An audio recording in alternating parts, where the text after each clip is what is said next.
the areas that have failed and those that haven't. Right.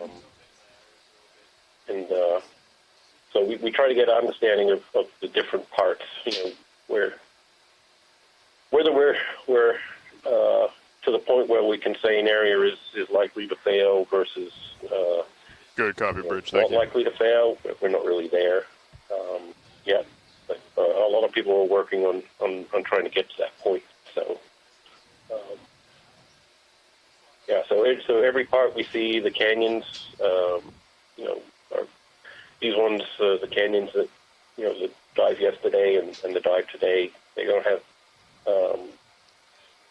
There's no evidence of really big bottom lock on landslides, D2, bottom lock on but they do Sirius. have evidence of smaller events.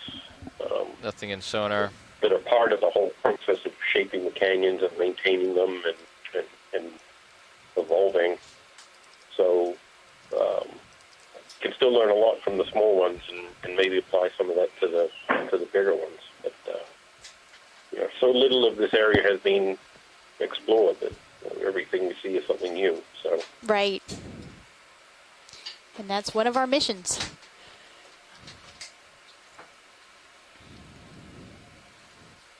Well, thanks, Jason. I hope that we have the the last dive of the series will be on one of the bigger landslides. So right, we just had that map up and looked at that, and Leslie was explaining a bit about it. So, yeah, that would be exciting Stay too. zoomed in, please. The before and after.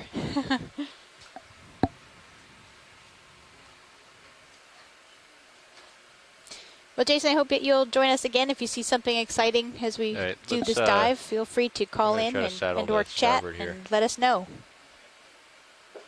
Well, my son is very good at guilting me into it, so you may hear from me again. Good, I hope so. Thanks. Sure.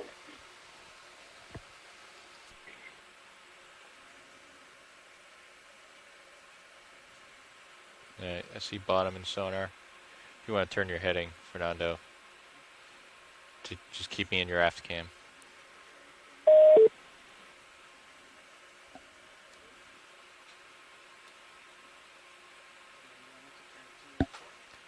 Whichever you want to do, but we're gonna go down in this configuration here. So I'm just gonna bring my heading around until we're facing upslope.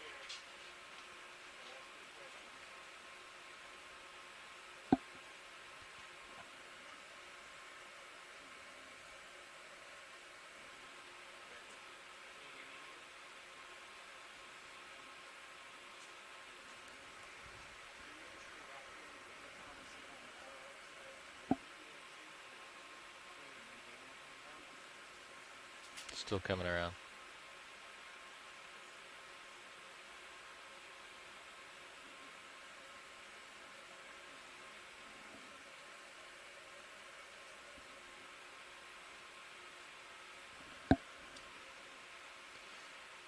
You ready to head down? All right, heading down. Let's put in auto heading on you. Bring your heading a little more to starboard.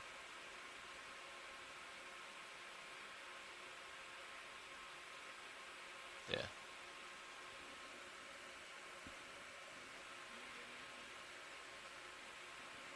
Let's keep the delta around 10, 15 while we acquire bottom.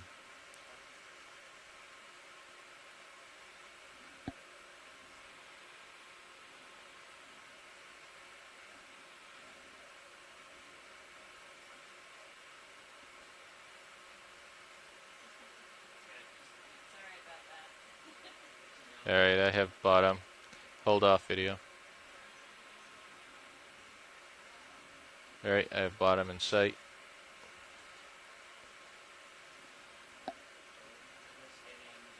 That's fine, I have bottom in sight.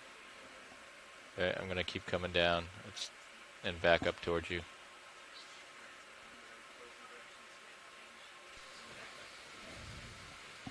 You can stop coming down, Fernando.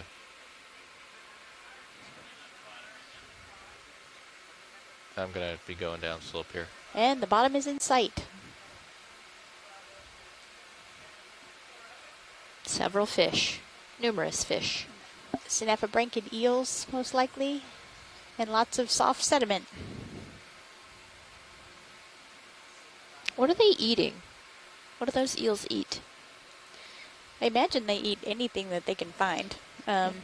We saw one earlier on this cruise go pick up a kind of dead organism. It looked like another eel even, and run away with it. So they're probably kind of Scavengerish, yeah. Actually, yeah, wasn't there video from the Gulf of Mexico, the more recent Gulf of Mexico cruise where one of them grabbed a squid? I don't know that one. Hey, you can come down. Maybe it might not have been a synapobranchid.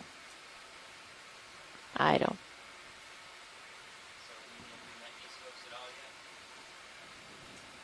Bridge, this is RVNF. Just wanted to notify you that the vehicles are on the bottom, and I'd like to verify that the center rotation is set around the A-frame.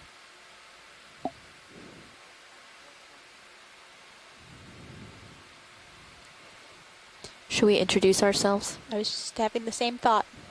Go for it, Stephanie. All right. Good copy, This Bridge. is Stephanie Bush. I work at the Smithsonian Institution National Museum of Natural History. And we have... And I'm Cheryl Morrison from the U.S. Geological Survey Leetown Science Center, and I am the biology science lead. And Leslie Sauter, who is the geology lead, is doing a live event right now, but she will be joining us in a little while. Go around faster. Should we have the front row intro? Tilt up so we can see where that... Yeah, I don't know if they're too busy right now trying to get the dive set up. We'll wait on that. We're just about to discuss that with you. We would like a bailout of northeast. And for or everybody just straight joining, today's dive is on an Intercanyon ridge, just north of Pamlico Canyon. And good copy. So it looks like we had to abandon our target dive site today because of the conditions out there. We were supposed to do a very deep dive out far into Pamlico Canyon, but we got there and the conditions were just not right at all. So we came in further and picked a new dive site, and we're going to go travel across this Intercanyon ridge starting at a depth of 1,265 or so.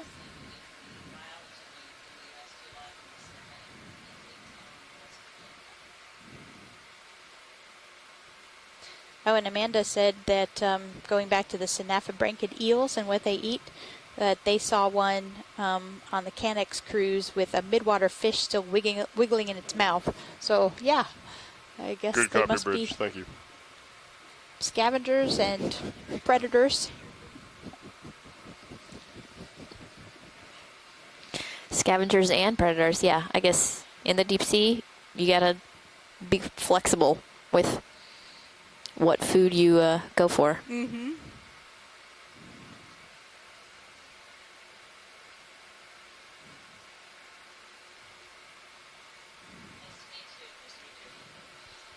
And I see that Amanda Demopoulos from the USGS is on the line here, or on the chat, and maybe if we see lots of sediment, she might call in and tell us about all the exciting things that she sees in her sediment cores that she's done all over the Gulf of Mexico and elsewhere. And she studies the organisms that live in the sediments. And it doesn't look like much from the surface, but there's a lot of biodiversity there. It's a huge number of organisms that live within the sediments and between the particles. You can deploy... so right now we're hold off on the swing arms. Calibrating our camera with color, black and white. So you can look at Sirius's view to see D2 right above the bottom. Or on the bottom, actually. I think we did, yeah, we landed. D2 is on the bottom. Sirius is some number of meters above.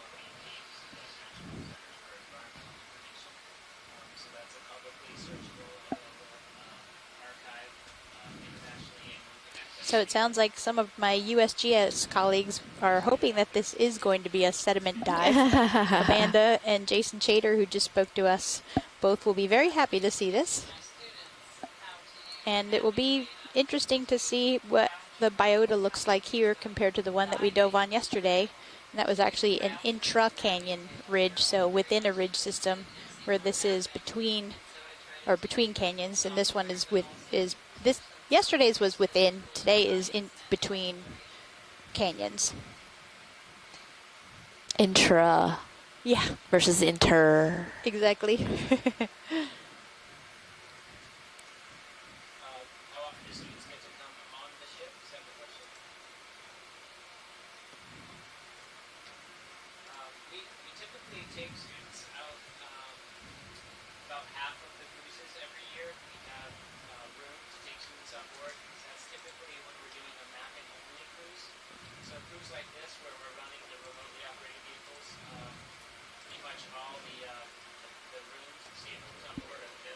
If you're looking at the Sirius view, you can see a nice bright red, probably mysid type crustacean in the water column.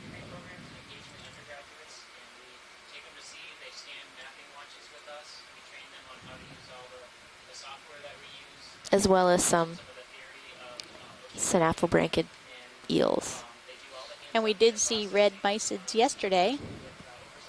They're pretty common occurrence in the water column.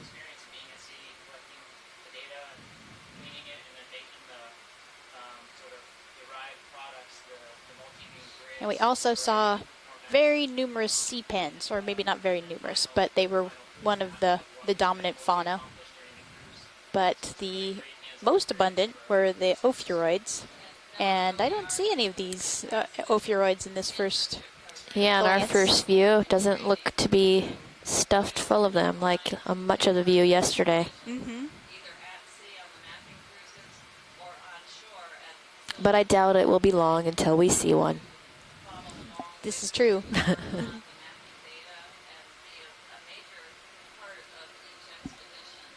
We're probably about 500 meters more shallow than we were yesterday. So depth could definitely help define what taxa we'll see. Copy that. Once we're ready, I'll have a move in. Potentially different brittle stars and different sea pens. Right, yeah, usually they're that same group will be here. It's just the species might change out.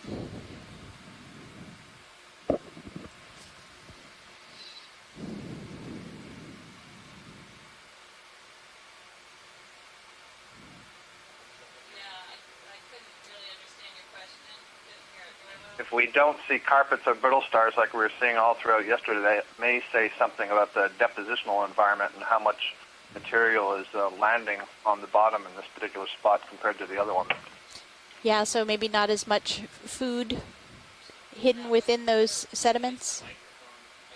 Right, yeah, exactly. Not as much organic material overlying the bottom.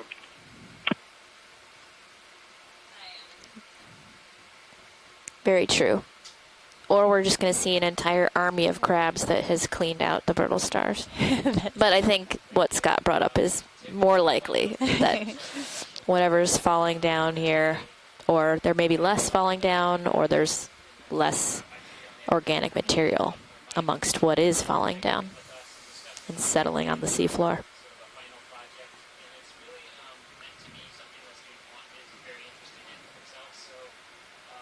I feel like I see some sea pens off to the left, center left maybe,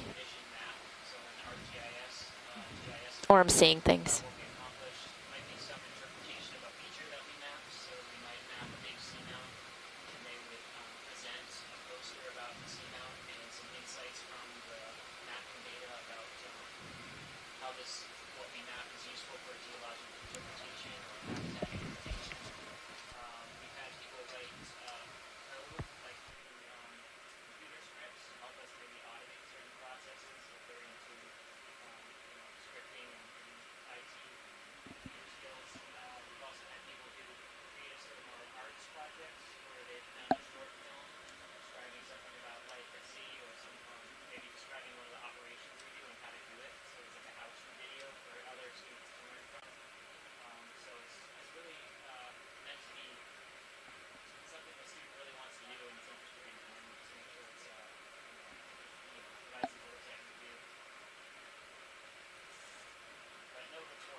Remember that lower one is pointed inboard.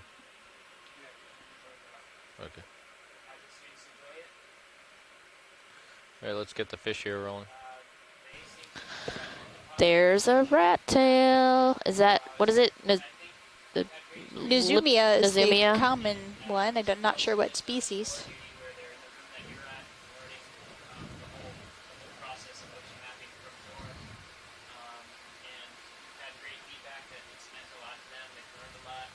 All right, come on out.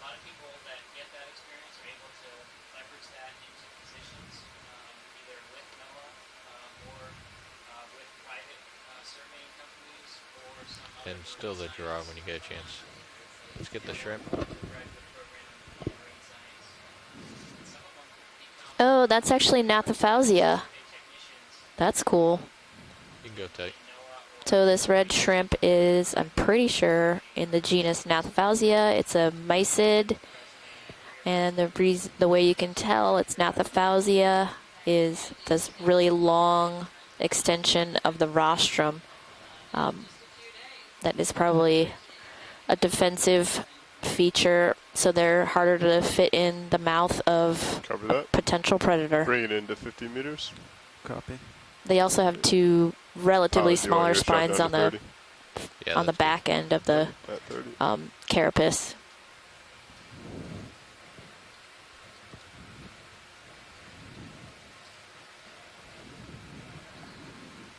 Okay, if you're both set up, you want to ship move? Sure. Okay, start off with a 30 meters at 324 degrees. Oh, sure. We could probably ask them. Video? Or video would know. Ask video.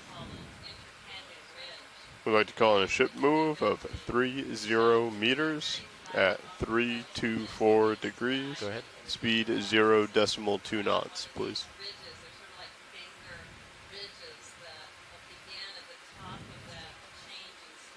Good copy, Bridge. Thank you. Is this the normal eel that we're seeing, or is this different?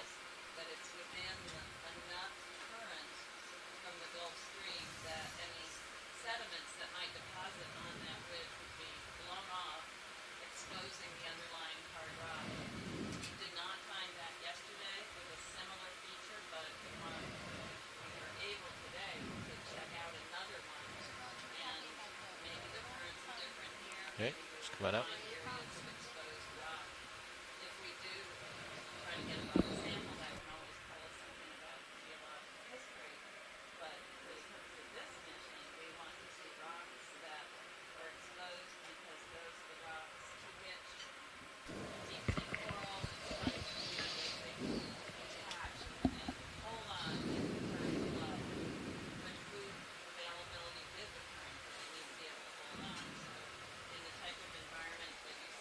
Oh, was someone talking to us on OKEX?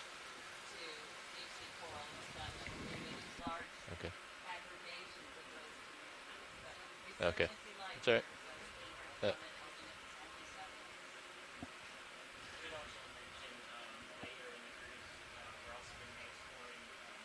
We are looking up a pretty steep slope here, Roland. Yeah, they're the same way as they're usually set up.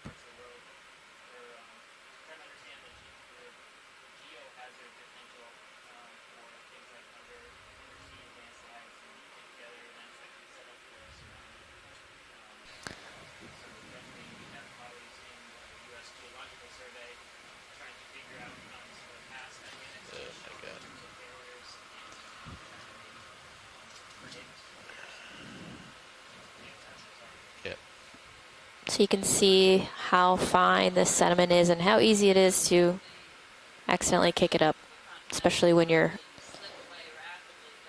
flying the ROV around steep slopes, changing.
Pilot's survey.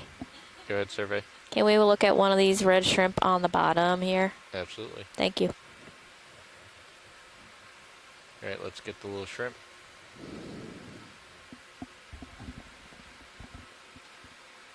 But yeah, actually I did think that looked like a halosaur. The fish that we looked at a few minutes ago in the water got good close-up of a halosaur, according to Ken Sulak.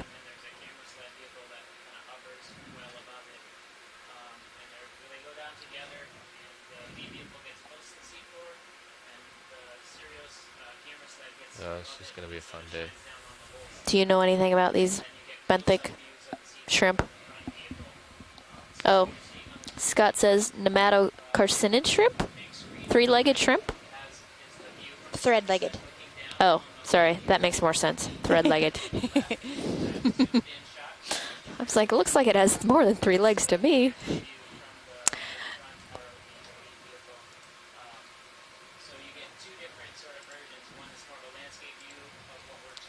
Let's get the little fish. Go ahead and roll. Whoa. We're trying to follow this fish, but it's moving a little too fast for us.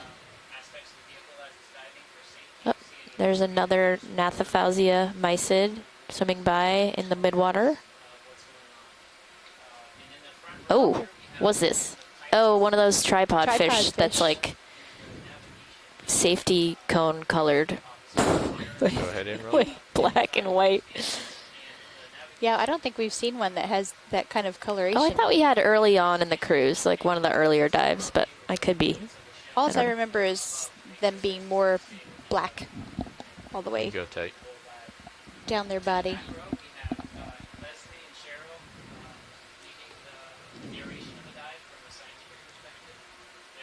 Wow, that's a beautiful This one is like, fish.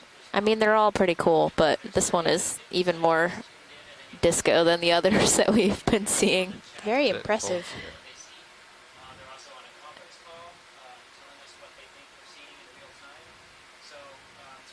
You can tell how rapid the current is going over this fish. He's just like, the fins are, woo. Or maybe that's from us. I think that's probably from us.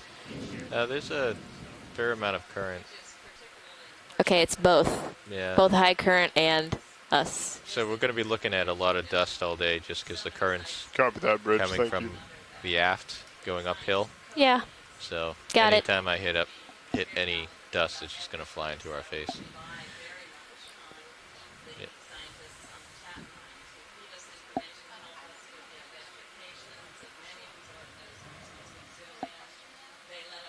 Sure. Okay, so we have Jim Matterson is with a group of high school students at Harbor Branch Oceanographic Institute. And the students are interested in more information about the engineering behind the ROV. Specifically, how is it powered and remains functional throughout the entire dive? All right, so this is the pilot, Josh Carlson. I'll do my best to answer this. I'm a mechanical engineer. So the electrical engineers on the team will have to forgive me if I get some of the details wrong. But the vehicle is powered from the ship. So we have a cable that goes down to Sirius, the camera platform. And Sirius, the electricity goes down at about 3,000 volts. And then there's a transformer on Sirius that converts that voltage to lower voltages that we can use for all the different sensors. And then there's a tether that connects Sirius to D2, and that also brings power to D2. So basically we can stay down as long as the ship has diesel fuel and as long as the generators are running.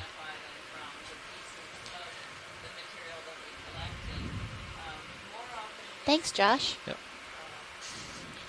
Would you all like to introduce yourselves while we're waiting for the storm to pass? Sure. This is Josh Carlson piloting D2, the ROV D2. Sitting as co-pilot, I am Fernando Aragon. Sitting as navigator is Lars Murphy. In the far corner, just off behind the people on the other camera, is Roland Bryan doing video. And besides talking to you guys, we're actually also doing a live interaction with another class at a completely different area up at UNH.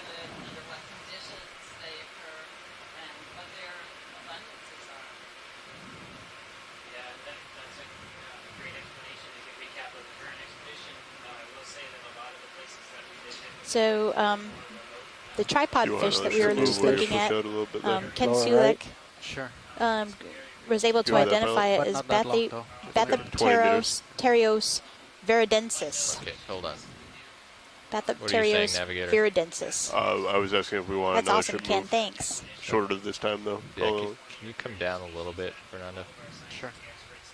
Yeah, there's a lot of stuff going on. So we're seeing lots of fish here, both on the bottom, right above the bottom, and then more in the water column. And that looks like a cusk eel? Cusk eel, yeah. At first I thought it was an eel pout, but no, it looks more like a cusk eel. Yeah, I'd say we're seeing more fish earlier than we saw yesterday, so that's exciting. The brittle stars have been replaced by fish. They're a little more charismatic than the brittle stars, that's for sure. Don't let Leslie hear you say that. She loves the brittle stars. Bridges is RV now. Except she was afraid to put her hand in the bucket and get him out of the bio box. This is true. At 324 she degrees. likes to admire them from afar. 0.2, please.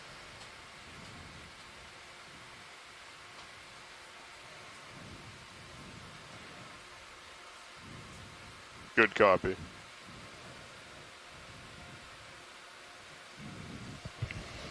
Let's get this little fish here. Ooh, I wonder if that's one of those It's coming tight. That's another halosaur. net and chilies, I think, was one that we saw. I like that name. And me too. I'm not sure if that's it, but it actually sounds like a food to me. It does. Maybe that's why I like it. There's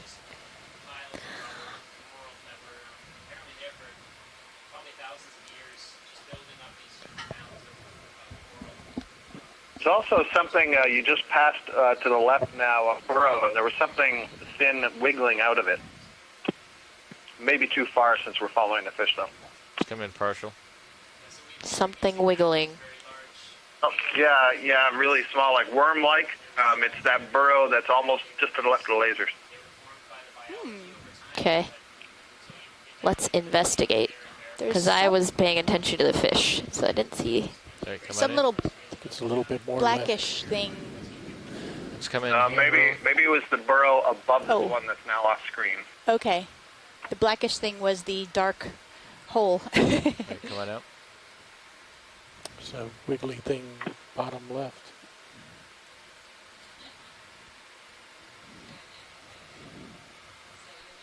There we go, that burrow. Fish is leading us right to it.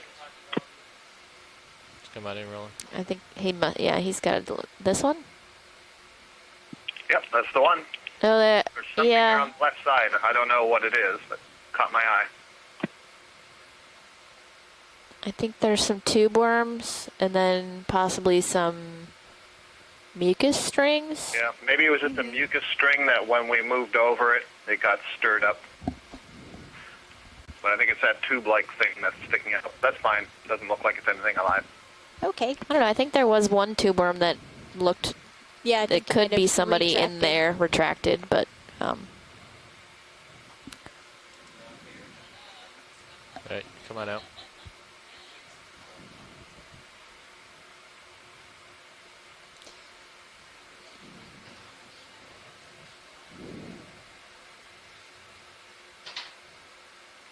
Wow, what a steep surface this is.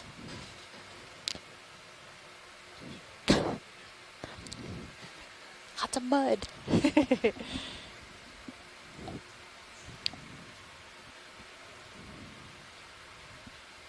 And then Ken Sulak said that the fish we saw a few minutes ago that was drifting sideways was an ophidioid.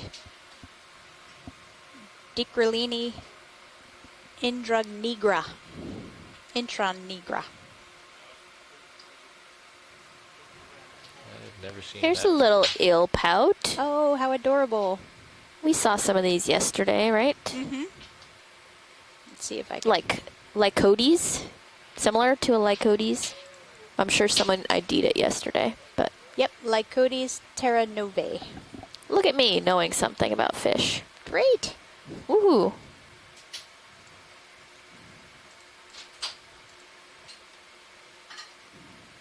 Right, that's coming up.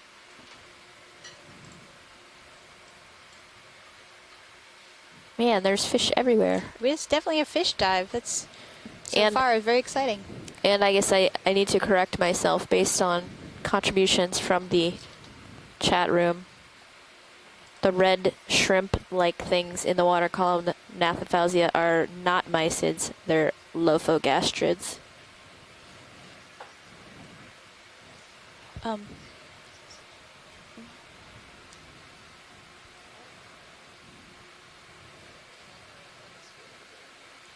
Where does yours go here?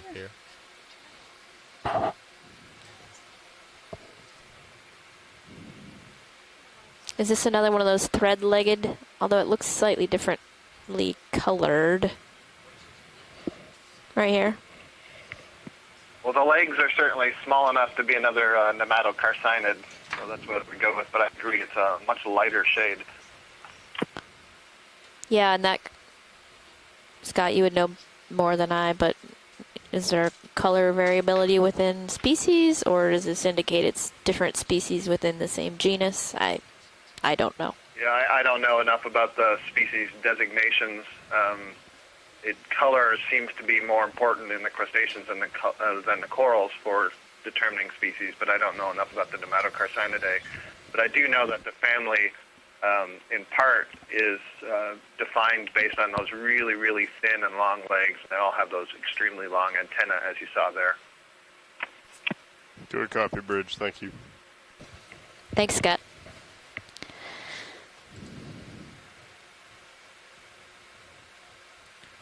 Hold on the next move now, because this is pretty steep and I'm not moving the same way as the slope, so I want to get the slope right before we decide on for the next setting. Copy that.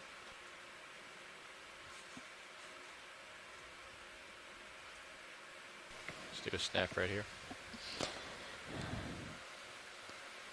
Sorry, Go I ahead, thought you were going for the fish in the background.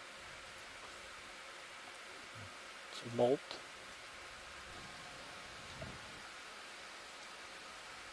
Is that like a crumpled up molt of something? No, it looks like it has Or a tube worm? in the sediment. Not sure. I wouldn't guess worm, but then again, it is living in a tube. It looks like it has a stalk, like it's one of those, like it fell over. There's a stalk going up to upper left. I think it looks like a shrimp molt. Oh, maybe it I is a think it might molt? be a piece of a shrimp head. I think I see the antenna extending to the left. Okay. Pilot, I'm gonna rotate Like, yeah. a few degrees to my starboard side, just to acquire the slope a little bit better. Hey, it's coming up. There was a new fish at the top. Let's do a snap here again.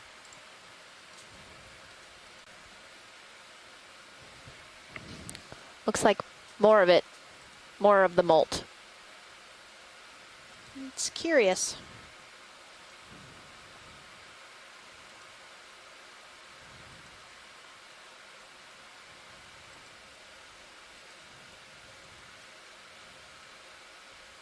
Yeah, it definitely looks like a part of a crustacean molt. You see like the I wonder if it actually periopods. molted someplace else and then the currents just push it until it finds something that it wraps around. It definitely had some sediment encrusted mucus hanging off of it. That's lovely. I know. Oh, and here's Could you another. tell from my voice that I was making a face? Yeah. I'll confirm to everybody else. Okay, so this is really one of slow. our You can come in, Roland. echinothurid urchins, I believe. We saw quite a few of these yesterday in this similar habitat. I don't see that many of the puffed up hypodermic needle-like things, at least there were yet. some that had those that and some don't. that didn't. Oh, okay. Maxim. Maybe there's one in the back, on the back side. I don't know. If it's the same one, it's Formosoma placenta. Mm-hmm.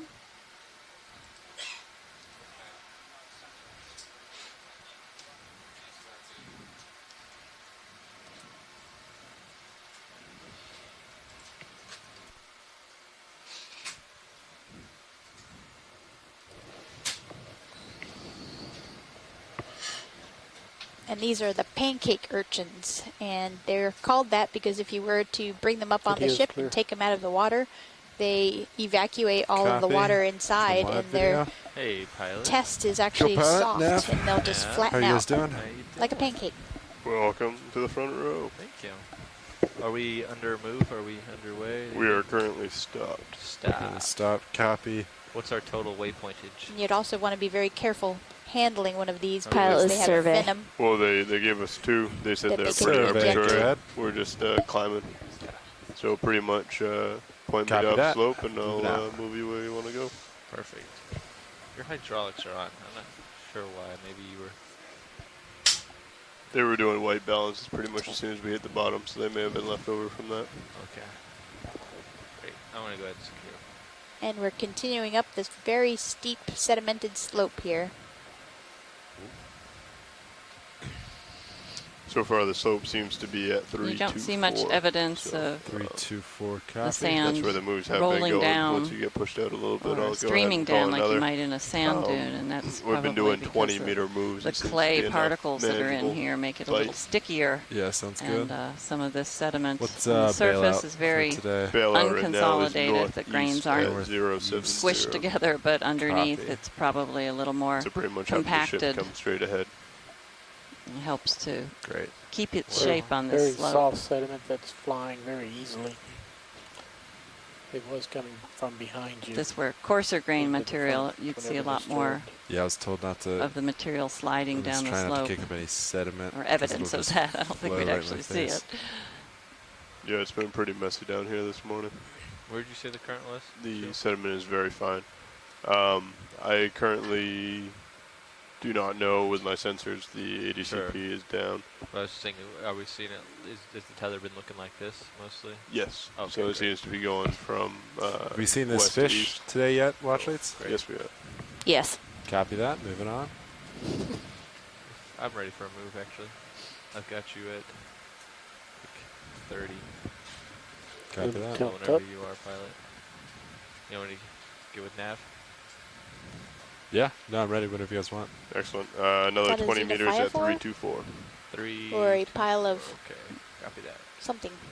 Bridge is already down. Some more Sediment? sargassum, perhaps. Outhouse? Would like to have Pile of another sediment? move. Same Yes, thing. 20 meters at deep sea outhouse. 324 degrees. Speed 0.2 knots, please. You can see traces of where Good copy, bridge. animals have burrowed, and the excavated material is that lighter color. This is just downslope of the excavation.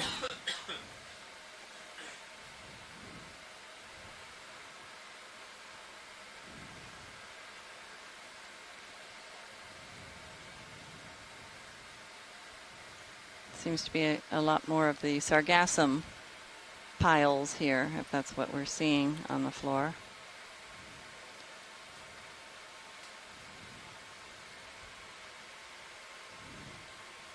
And we were talking before with Jason Chater, and then Ken Copy that. Sulak also points this out, that today's dive is a very good counterpoint or comparison to yesterday's dive. Most of the dives we've done have targeted hard substrate habitat, and we've been targeting sponges and corals and all the other fauna that is found usually in those habitats. But those types of That white habitats don't thing have as much right fish up there just food looks maybe different, directly below laser. as a place like this. Possibly. And so it's good to snap see it. both types of habitats. And a hermit crab. Any interest, wash leads? We can just get a little more of a zoom, maybe, and move Copy on. that. Video, take your zoom. And he's wearing an anemone instead of a gastropod shell, as most hermit crabs do, and we've been seeing that very often out here.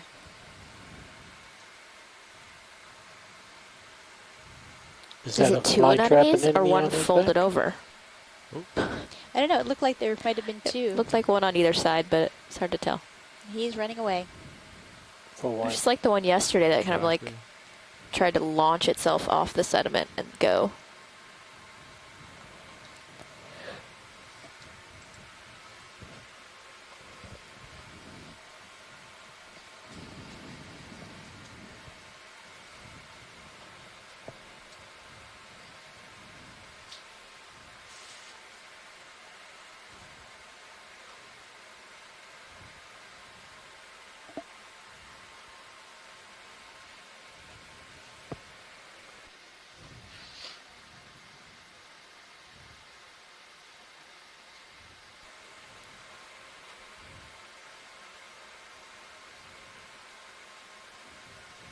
Sorry, I had my mic off. Bottom edge just went off screen. Pink. Could have been another one of those, or it could have been an octopus.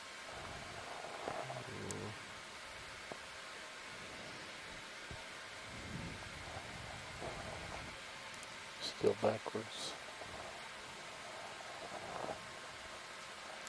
Just at the bottom lip of the screen. Snap it.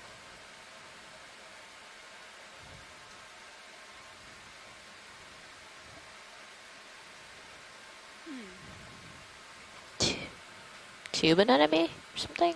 No. Video come partial. Like, or is it like a zoanthid? I wonder if it's a flabellum cup coral. Partial. They live in sedimented That one areas. moment. All right, come in. Video you can take. Yeah, got it. Or maybe it's a crab on the left. Yeah, it is. Yeah, that Oh, might- crab with an anemone The on hermit, it. yeah. Actually, it looks like a lithodid crab, though. Yeah. That does look like a coral, though. I see the septa Yep. underneath, so maybe it's just a crab tucked under a flabellum. Yeah. Yeah, I think. Well, that would be a new one for me. This would add to the connectivity studies Yeah. of the corals. The list of Have we seen associated. corals with that large of a mouth before, or opening? Yeah, Yeah. this flabellum species, if that's what it is, which is one of the only ones that I know that can survive in this kind of very sedimented habitat, but they're really narrow at the base and then they get wide, and I've seen them up to about 3 inches, maybe 4 inches across, so maybe.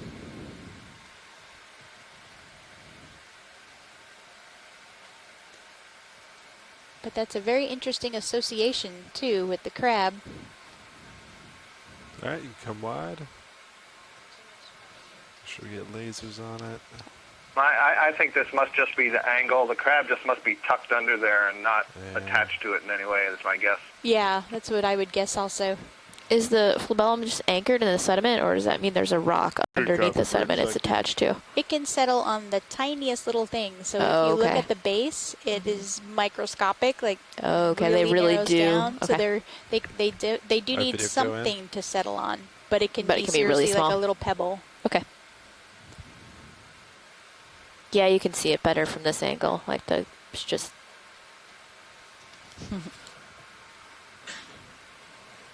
Oh yeah.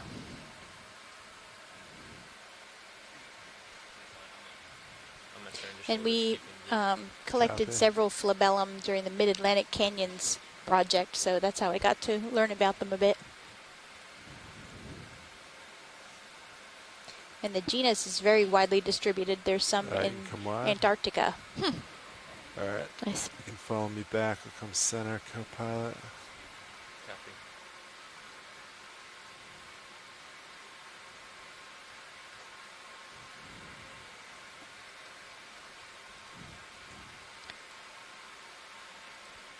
And while we're cruising along, want to shout out to the Cortez Lab, who had a front page article in the New York Times today about deep sea corals, and I actually didn't get to read the whole thing yet because of our bandwidth. And they didn't deliver on Tuesdays. Yeah, they don't. The newspaper man didn't come by. But wow, deep sea corals on the front page of the New York Times. And starring Alexis Swenning, who has been on our chat room. She might even be here now. Nope, she is not.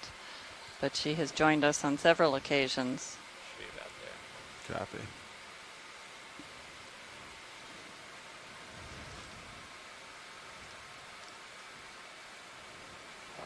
White star going off They screen, probably right? delivered it to the Pamlico Deep site, but we weren't there any longer. It moved. That's right. Sorry for jinxing it.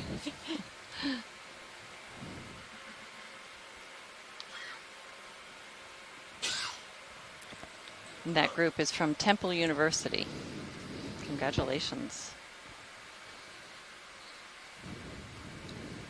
And Eric is the science lead on the Deep Search project, which is also a multi-agency project that's going to be going on for the next several years in this very area. So that project is benefiting from the ground truthing and mapping and everything else that we're doing on this cruise. Partly buried sea star. Huh. All right, Leslie, you're our resident echinoderm expert now. Oh, yeah, sure. That's sad, isn't it? No, it's great. No, I'm sad that I'm your expert. So, yes, this is one of the cookie cutter types, it looks like. It may well be a goniaster. Oh, maybe not. No, I see it's limp. The arms are, the arms are buried. I was just looking at the place. See, there goes my expertise. So hard to tell. And maybe we'll get Chris Ma to call in. Biologist in training, Leslie. Yeah, it's okay. Arms actually lifted. Maybe a wannabe biologist. I don't know. I don't think I've ever seen a sea star buried like this. So I see them. Yeah. Okay. Yeah. Is that co-pilot? Well, it also could be that some of the sediment from above just tumbled down on it. We disturbed a little bit of sediment. Not that we necessarily did it, but little areas of this seem to detach. It's so steep here. Mm-hmm. But yeah, he has whenever you're happy. Not the cookie cutter type, just that little central area looked like one though. And let's take off.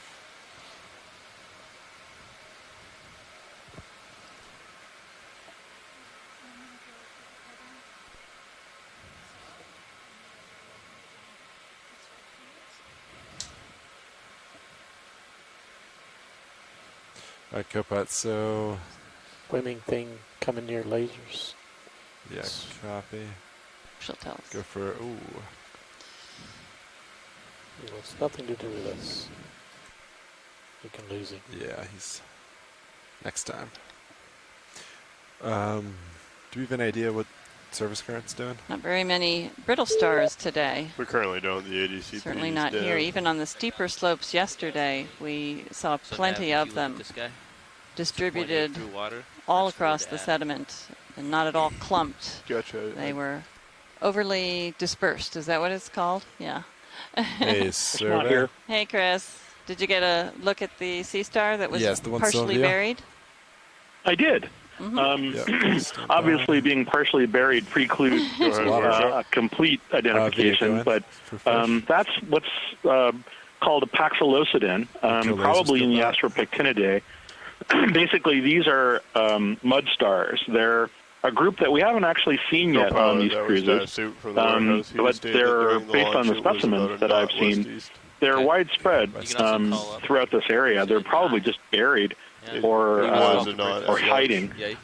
These are unique among the sea stars in that they have pointed tube feet, and they'll often conceal themselves by burying themselves under the subsurface of loosely consolidated sediment. They lack a pyloric stomach, so they will actually swallow rather than kind of absorb food. And so what they often do is they bury into the sediment, and they'll just engulf massive clumps of sediment and devour what's in them. So anything from forams to clams, mussels, or not mussels, really but bivalves, any kind of deep sea gastropods that might be present in the mud or sediment, and they'll digest them. And so oftentimes you'll see sort of star-shaped outlines in the mud or sediment where these are present. In the Pacific, we saw a couple of these. They can get to be quite large. And oddly enough, sometimes they just sort of get up on their own and start walking around. They can be surprisingly fast movers, but they have, like I said, sort of different tube feet. They have pointed tube feet rather than suckered tube feet. So they're surprisingly fast movers. This is the same group of sea stars to which, I think everybody for some reason saw that kind of Lewidia that was stranded on the beach. This is the same group that sea star belongs to. They're found in shallow waters sometimes, but they're also in sediments as deep as, I think the record is something like 2,000 to 3,000 meter depths. So this could be any number of genera, but and the Lewidia are quite aggressive too. The Lewidia on the shallows, just like these, they are very mobile, and the Lewidia are quite aggressive from what I've seen with other sea stars. North? Yes. To the oh yeah, they're very active when food comes around. Copy. But these are largely. I mean, I guess it depends on whether you put the emphasis on sort of the sediment part or the predatory part of their life mode. But we'll definitely, in this kind of habitat, it's not unusual to see the star-shaped burrows and to see them sort of half buried a lot of times. So, but it's always nice to see one just sort of in situ. Half buried like that, so we could see the outline and so forth. And Paxillicidin, you said. And Paxillicidin. Yeah, mud stars probably. Okay. Just rotate a little bit. But Paxillocida. Right. That's the genus. Okay, great. Thank you. No, that's the order name. The order. Okay. The larger group. Yeah, that'd be great. It's hard to give you a genus for something. That's like okay. This, I just wanted to make sure I had it down if we see another one. I just wanted to have it written down if we see another one, and for our am I getting ahead of you? people on C-Scribe. Yeah, we can do that. Yeah. But whatever your guys are comfortable with. Anyway, if there's a better one that comes up, I'll call in again and see what I can do with a better name. So. All right. Well, thanks, Chris. As always. I'm always appreciative. Thank you. What's the waypoint? Thanks very much. Thank you. Have a good waypoint time. is a bearing of 321 or 323. That was Chris Ma from the Smithsonian Institution. So actually, did you guys happen to see that worm thing and sticking again, up? the waypoints are pretty arbitrary. See some more of those we really burrow, just want to follow the mounds left after burrowing. If the slope's still we saw a lot of this yesterday and never discovered whose mounds these are. 10 and 325. Okay, I will call in 324 then. Just now or back with the seagrass and stick? Bridges is already enough. Would like to make another move. 20 meters. Yeah, I saw the worm. 324 degrees. Speed 0.2, please.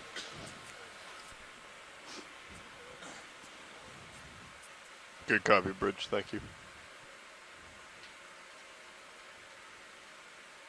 And so we're seeing several really dark fishes, and we zoomed in on those.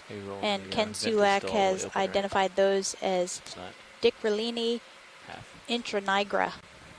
They are benthic feeding fishes, and they have long sensory fin rays. Yeah, but if you want. Okay. So if you saw those little barbly-looking things on their chins. Let's give a big video. Star Seeds tend to trap heat.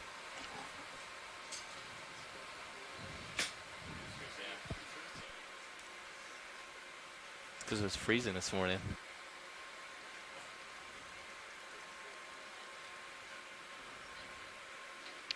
All trader shirts.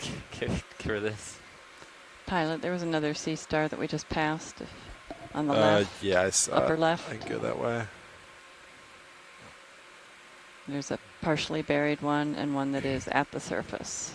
Do you want to see both or just go towards the unburied one? Or? So this may well be another of the mud stars that we just saw that Chris Ma gave us some information about. So go to the unburied one, is that correct?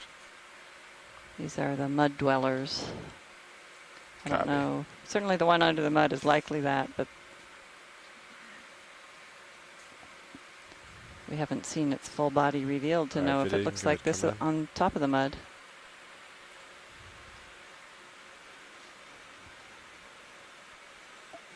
Wow, look at those.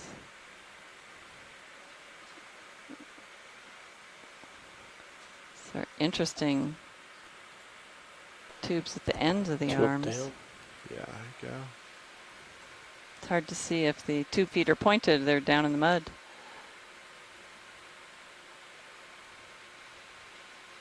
They're very elongate. That would help them get up off the mud surface. Or down.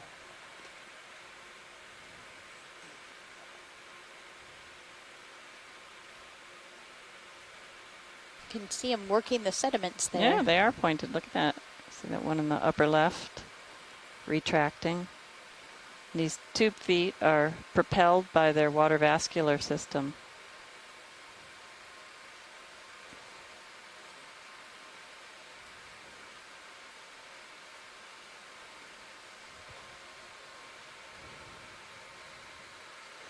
Let's go for a full screen. Seem to be unable to light that one very well. It's regrowing one of its arms over on the right. Yes, it is, the yeah. tip, yeah.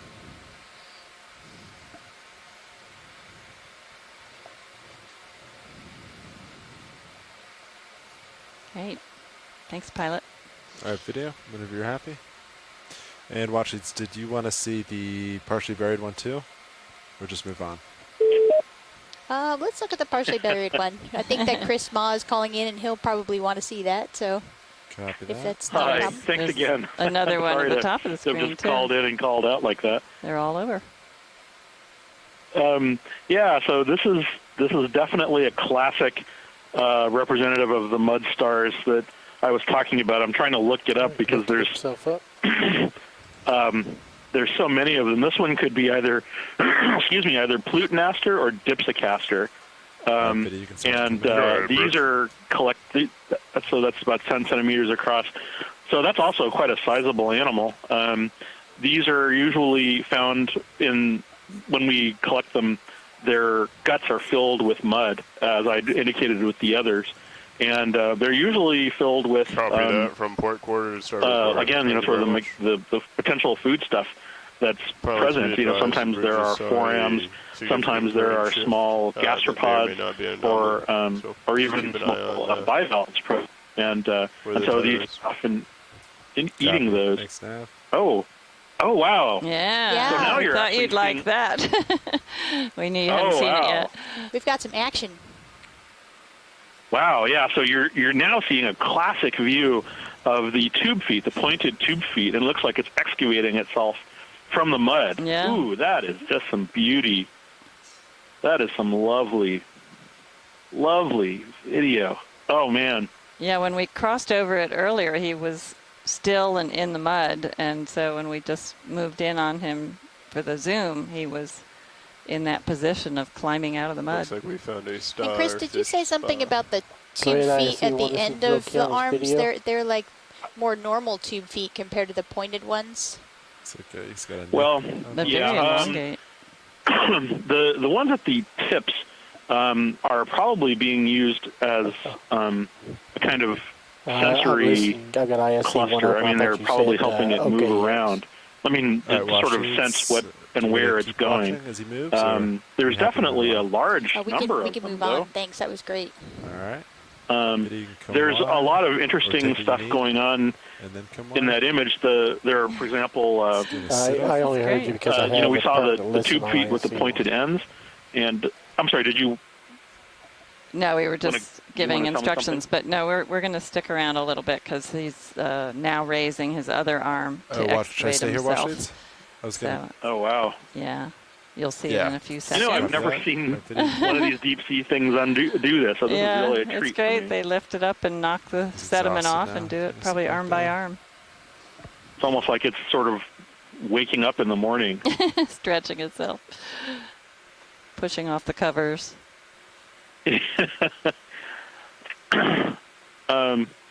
So these kinds of sea stars have been around for a long time, and they're predisposed to be made into fossils because, of course, they live in sediment, and quick burial is one of those factors which enhances the chance of something being fossilized. So look at the regrowth.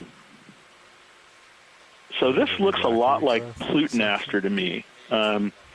And so this is one of the widespread genera of mud stars that occurs across the Atlantic and the What kind of healing Pacific. factor they would have versus, say, But it's a nice, large animal. It's got the spines around the edge, which, from what I've seen of these mud stars, those spines are usually flattened.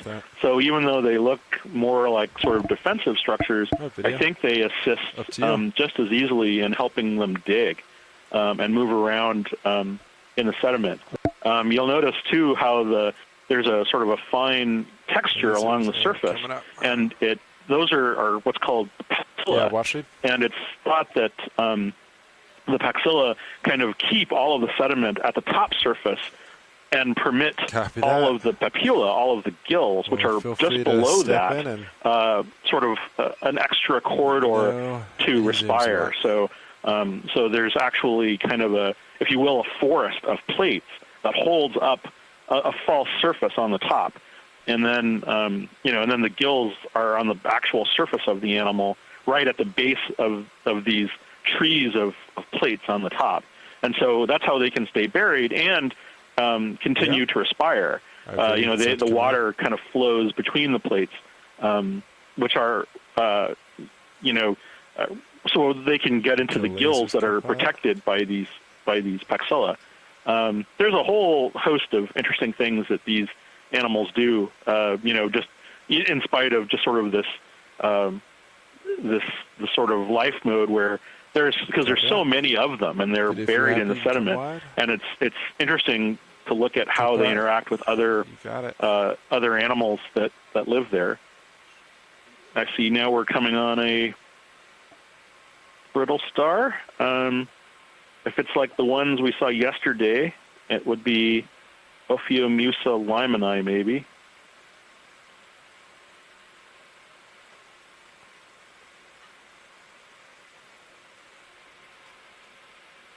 Okay, I can't see it, the plates from here, but again, it's sort of a pretty commonly encountered resident of this kind of habitat.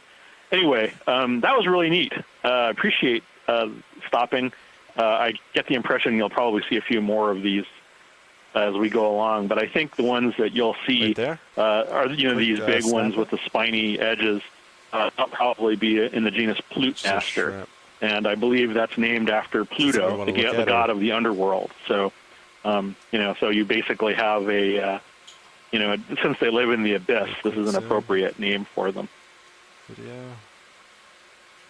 you like another move, co-pilot and pilot? Yeah, whatever you got to do to keep us on track, I'm happy with. Copy that. Another 20 meters. Chris, if you're still there, there's a question from some students who are same thing. Following along with the dive, and they're wondering if there's a limit to the number of times that sea stars can regrow their arms, and if that regeneration shortens their lifespan. That's a good question. I don't know that there's any data that suggests that a sea star, that there's a finite number that a sea star can regenerate its arms.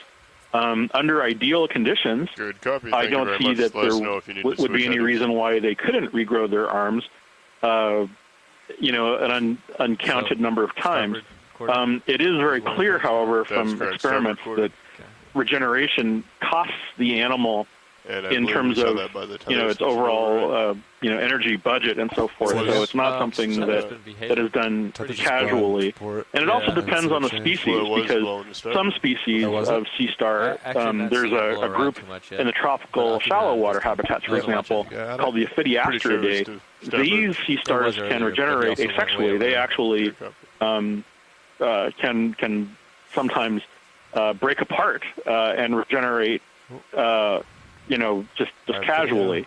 There's little sea stars that live in your aquarium called asterinids that can literally pull themselves apart and become two sea stars. But like, for example, one of the sea stars that you would see in this habitat in the deep sea, arm damage might take them months to years to recuperate, and so that might not be something that is done regularly, or perhaps happens only once in the lifespan of that individual. So it really does depend. Let me interrupt you there for a second, Chris, because we're looking at this interesting crab we've seen a few times now. So this is a hermit crab, and on its back is a zoanthid colony. A zoanthid is another kind of cnidarian, closely related to anemones, and sometimes they're called colonial anemones. And what we could see there were, I think it's off my screen now, 5 or 6 individual polyps, all connected to a common matrix that were replacing the shell for that crab.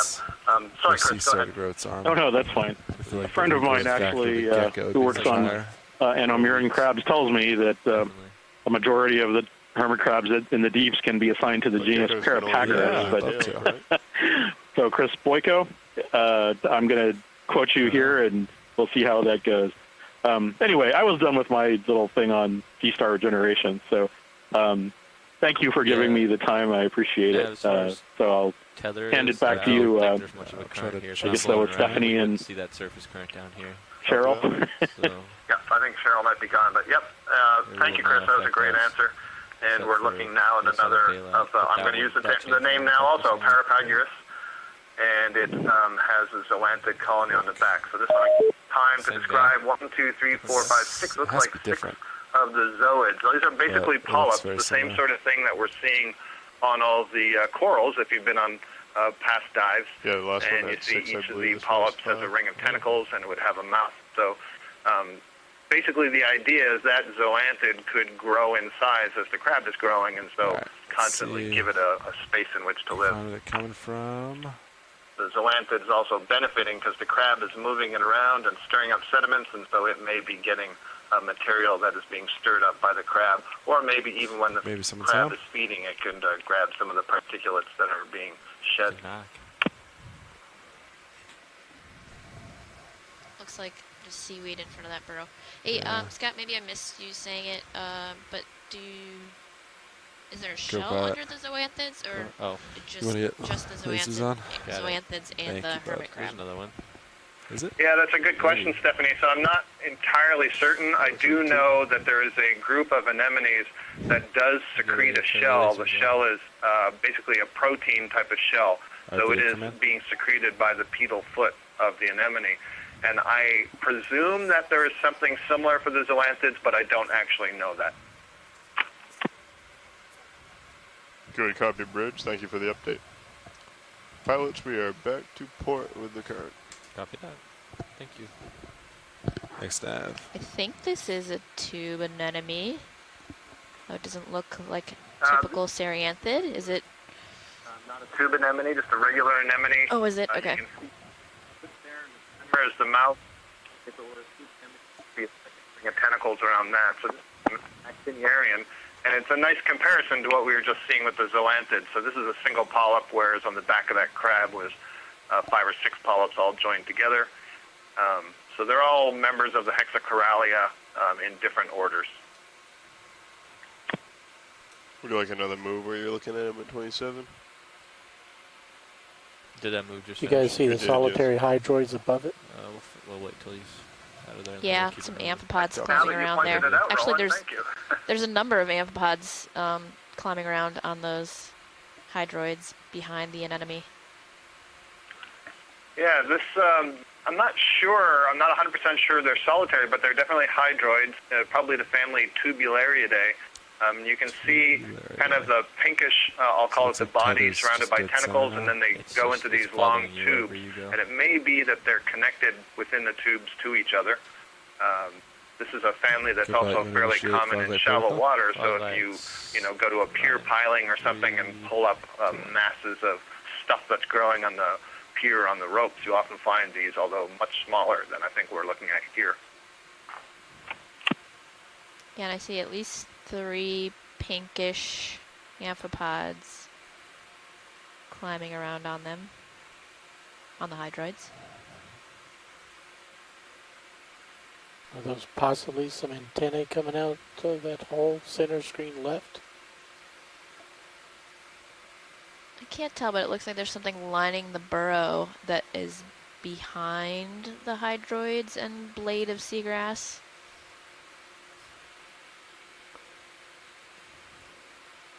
It looks like urchin spines sticking out too. I'm not sure what those are, the dark. Okay, video's clear. Alright. Good, come wide. Lights are clear. Great job, co-pilot. What time did that last move finish, Nav? Last move finished at 1903 UTC. Copy, thank you. Just another crab.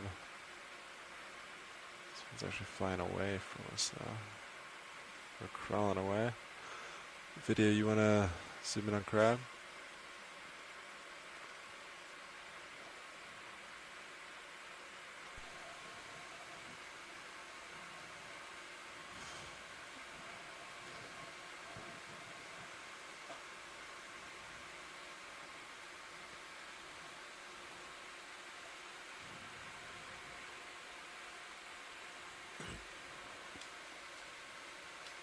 It's a little far. Is that all the zoom we got?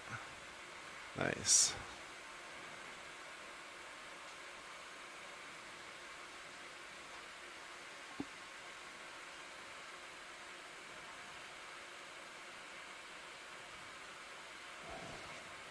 Video's clear. Great. Good, come wide. I'm trying to do some quick research here to see if I can get this question answered about whether the zoanthid is forming a shell. So far, all I have is a potential name there would be Epizoanthus for the genus. Thanks, Scott.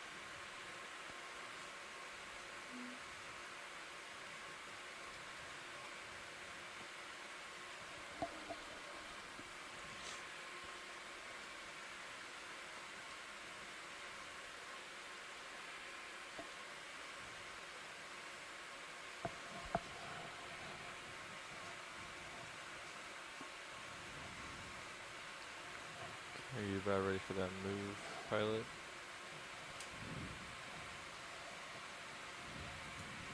Yeah. What do you guys think? Same. Works for me.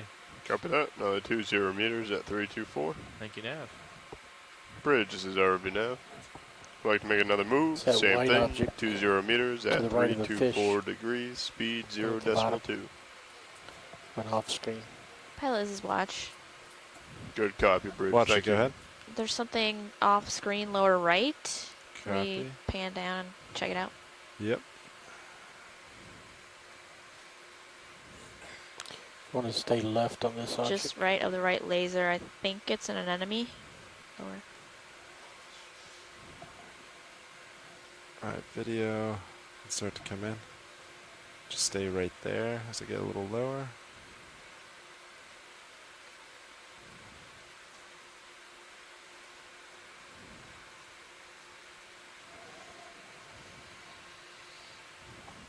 Alright, you can take more. Lasers are clear. Looks like he's just closed. Oh yeah, this is actually one of those cup corals that we saw earlier that had the crab hidden under the one side. It does.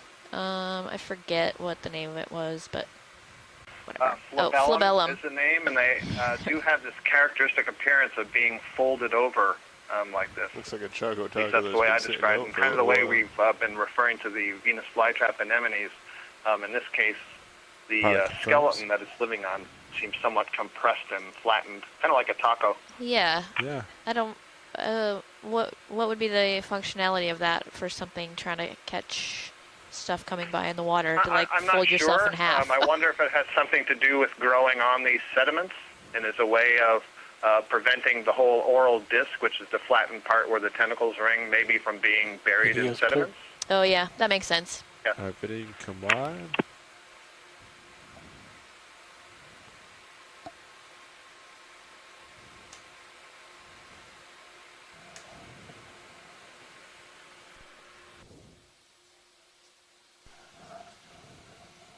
No problem.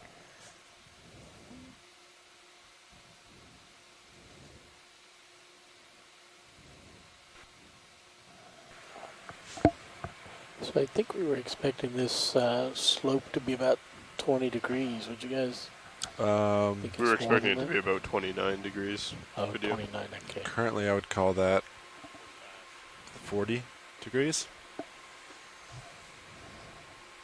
So I would call it significantly larger than just a 29-degree slope.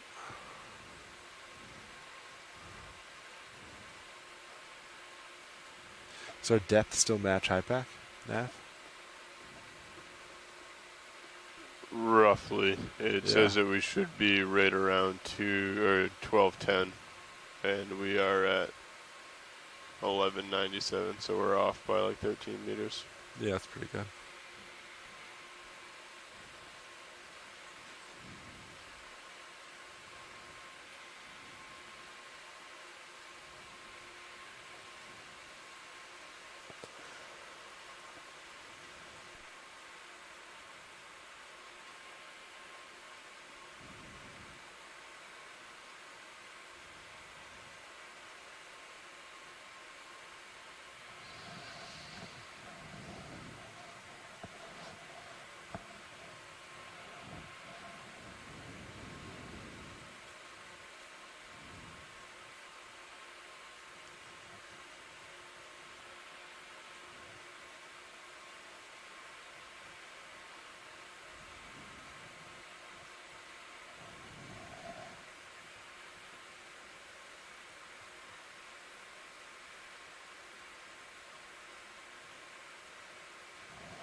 Pilot's watch. Go ahead, watch. Can we just check out this clump like just left of center? Yeah, I'll make my way.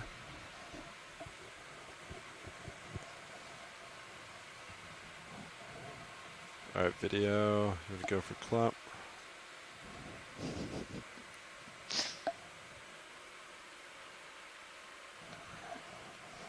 Dropping.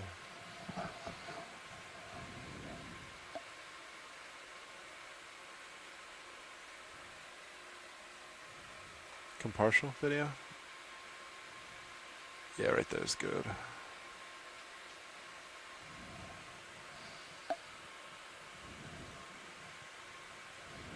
Alright, you can come in.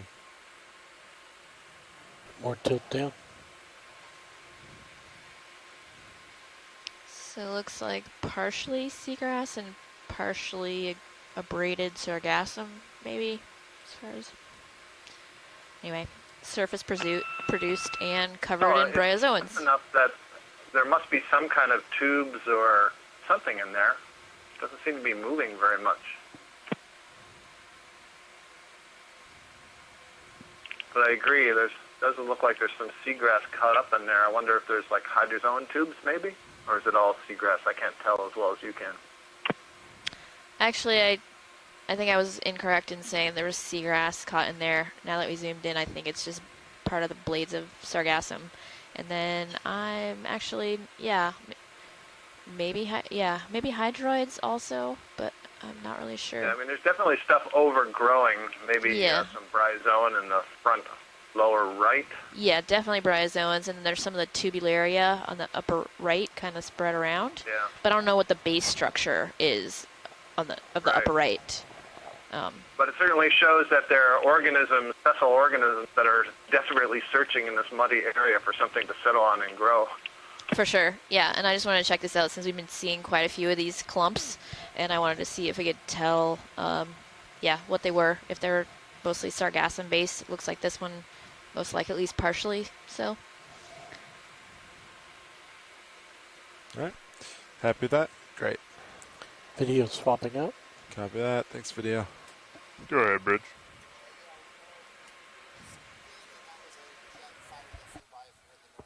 Good copy, thank you. Pilots, I'm assuming by your reaction you overheard that? Yeah, we got some Jaegers inbound.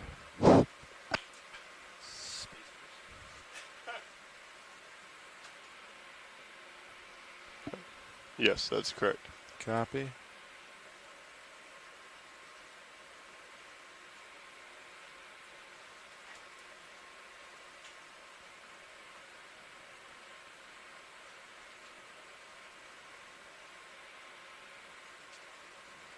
Hey, watch.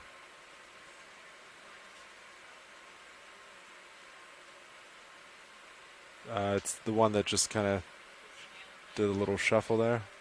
Yeah.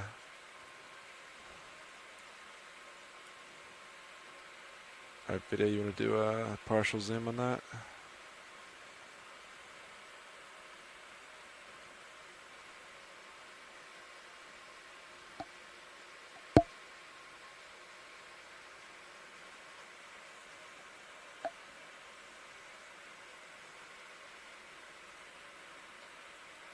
I'm going to kill lasers, co-pilot.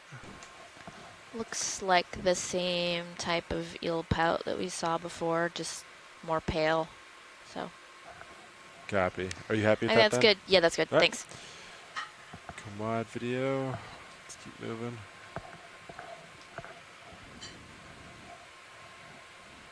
Good job, co-pilot. I'm liking the response time.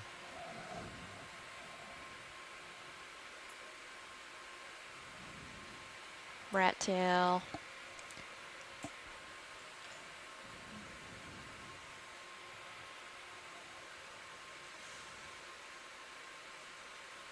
It's almost if you were two minds working as one to drive this machine.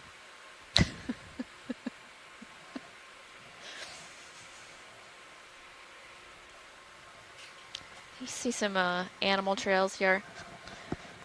Pilot, this is watch. Yeah, watch.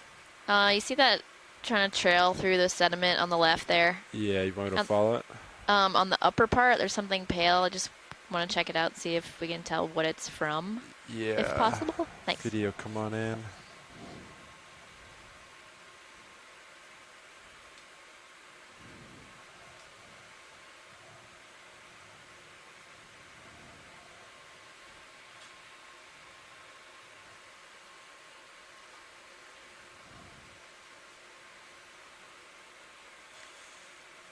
Looks like a gastropod shell. Doesn't really look like it's in the right orientation for being alive. So skeptical that that's what made that trail, but. Yeah, as soon as pilot's ready, you can get a move in there too. That's good. Thank you. Good copy. Another 20 meters at 324. Yeah, as soon as pilot's comfortable, but I'm not moving right now. Pilot, you good? Yeah, pilot's doing great. How are you? I'll call another move. Bridges is ROV nav. Another move, same thing, 20 meters at 324 degrees, speed 0.2. I think that was upslope though. Good copy, Bridge, thanks.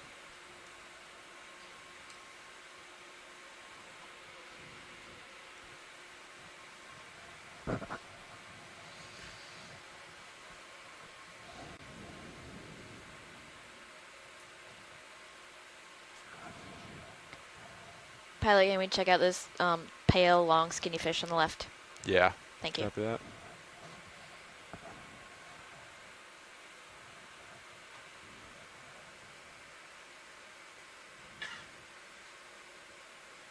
Alright, video, coming for fish.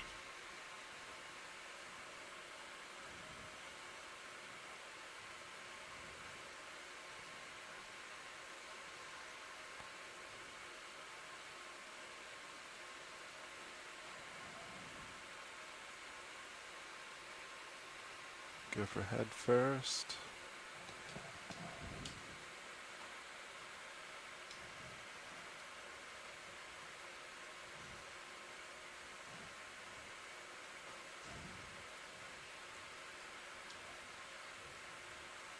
Anything specific on the fish you'd like, Washley? It looked longer than the other eel pods that we just checked out a little bit ago. I can't tell from this angle if it has the kind of pointy face, shovelly face. I can swing around. If you can, that would be cool. Thank you. Video come partial, please. You know what I mean, right? I'm like, it has a big chin? I don't know. What's that? I don't know, fish. Come on. All right, video come back in.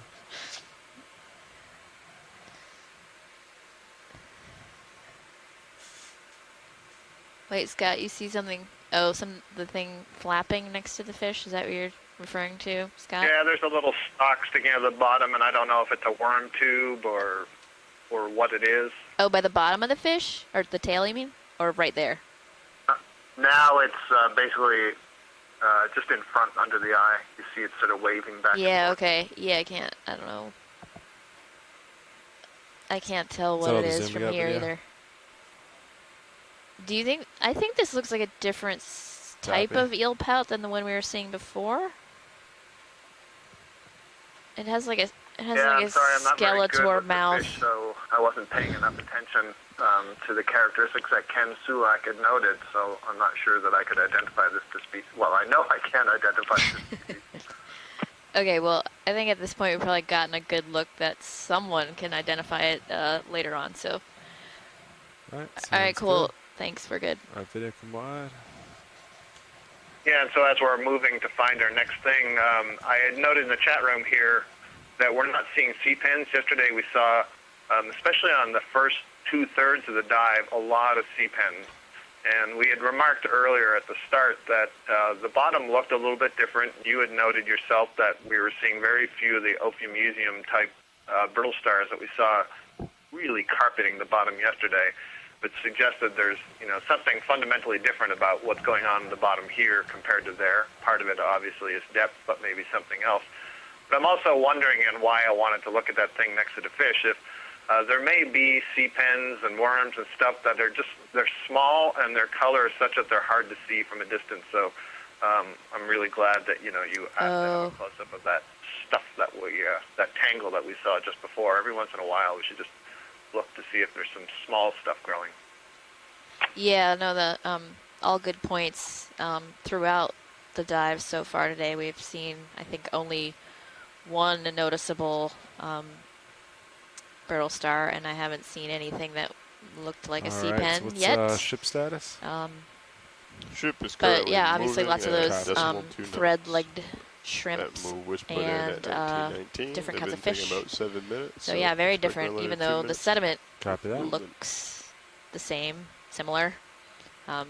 Different depths, different slope, both different yesterday stuff. And today, sea cucumbers, holothurians, are not common. Yesterday I think we saw a few, but I haven't seen any today, and this is the sort of habitat that I might expect them to be fairly common in, assuming there was enough phytoplankton that's settling from the surface onto the bottom. Mike Vecchione agrees with you in the chat room that that was a different species of eel pout. Well, I'm glad Mike, the other cephalopod specialist, agrees with me on the fish.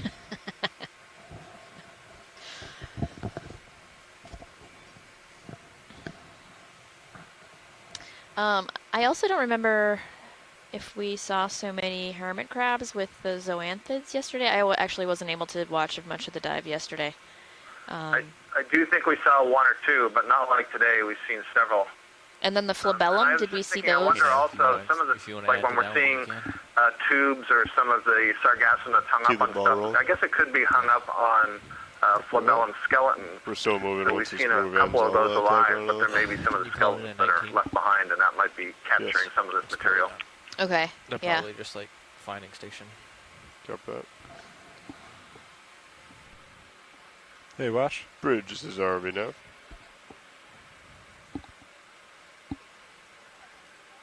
We'd like to have another ship move when you're done with this one. Let me drop a little bit. Excellent. We'd like to go another 20 meters at 324 degrees, speed 0.2 knots. You got a delay, so we're stopping to check that out. Looks like a gastropod to me. Yeah, I agree. That's cool. We don't see too many gastropods down here. especially ones making trails like this. This is great. Thank you.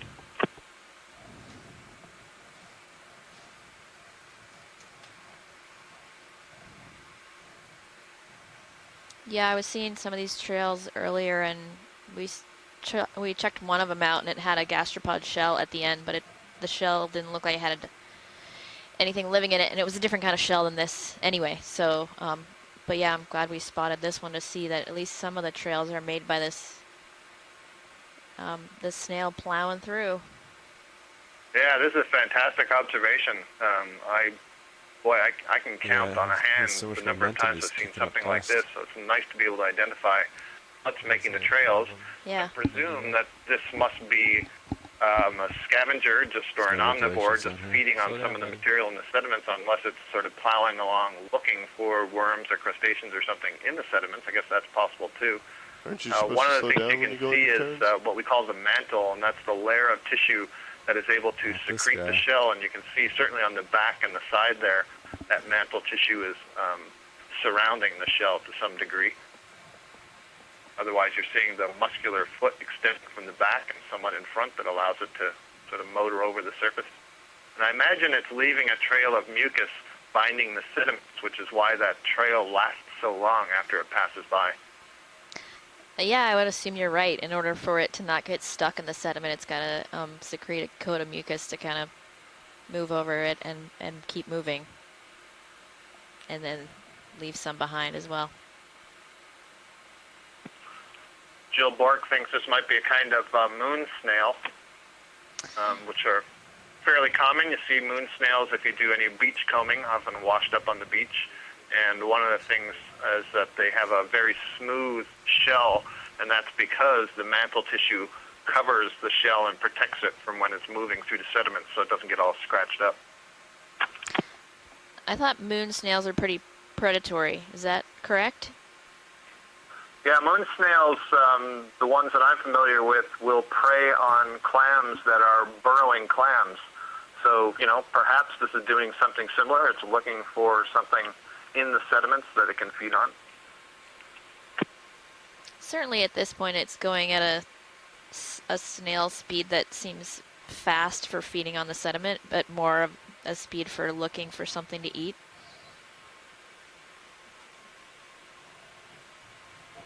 All right, watch lead.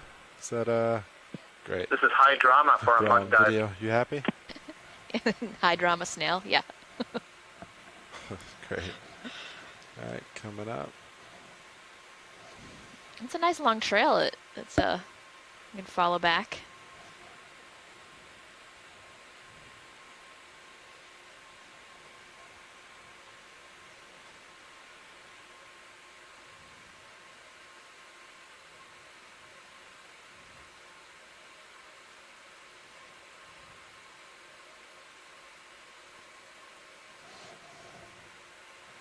Hey, pilot. Yes. Can we look at some of those just dark clumps on the right? Just get some close-up views of what might be on them. Yeah, copy. Dark clumps. Thanks.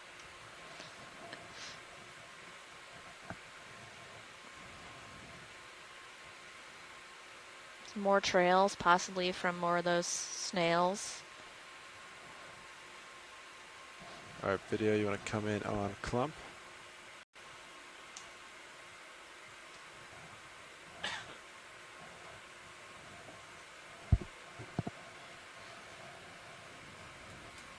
Good copy, Bridge. Thank you.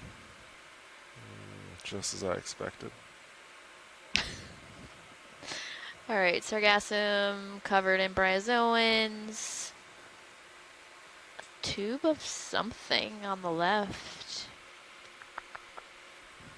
I'll let pilot push over before the next one. I see some of the tubularia. Yeah, I gotta lay back anyway. So Scott, earlier you were talking about how we find tubularia in shallow waters. You think these tubularia were growing on the sargassum at the surface and fell down to the seafloor with the sargassum? No, I think these larger ones are deep sea species that have settled on after this thing got to the bottom. That's my suspicion. Okay.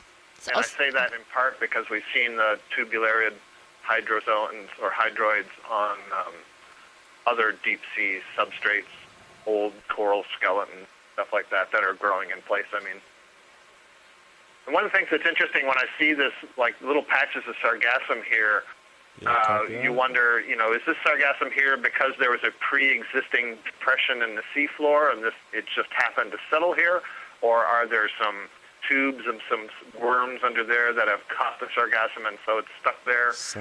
Or did maybe that happened and then because the sargassum is there and the tube is there, any currents moving around or scouring a bit and so creating more of a depression? But basically, what comes first, the depression or the sargassum?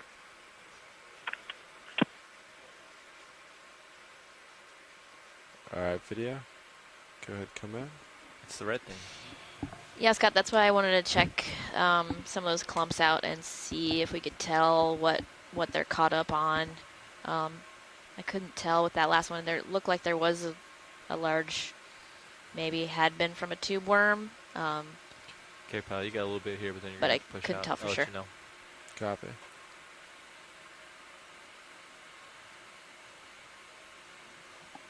So this one is just a regular anemone, correct? I think that's what you were saying on one that looked like this previously. That is correct, yep. Sea anemone of the order Actiniaria. So it would not have a tube. There are some of the regular sea anemones that are capable of burrowing. So you would call them burrowing anemones, but they wouldn't form the tubes.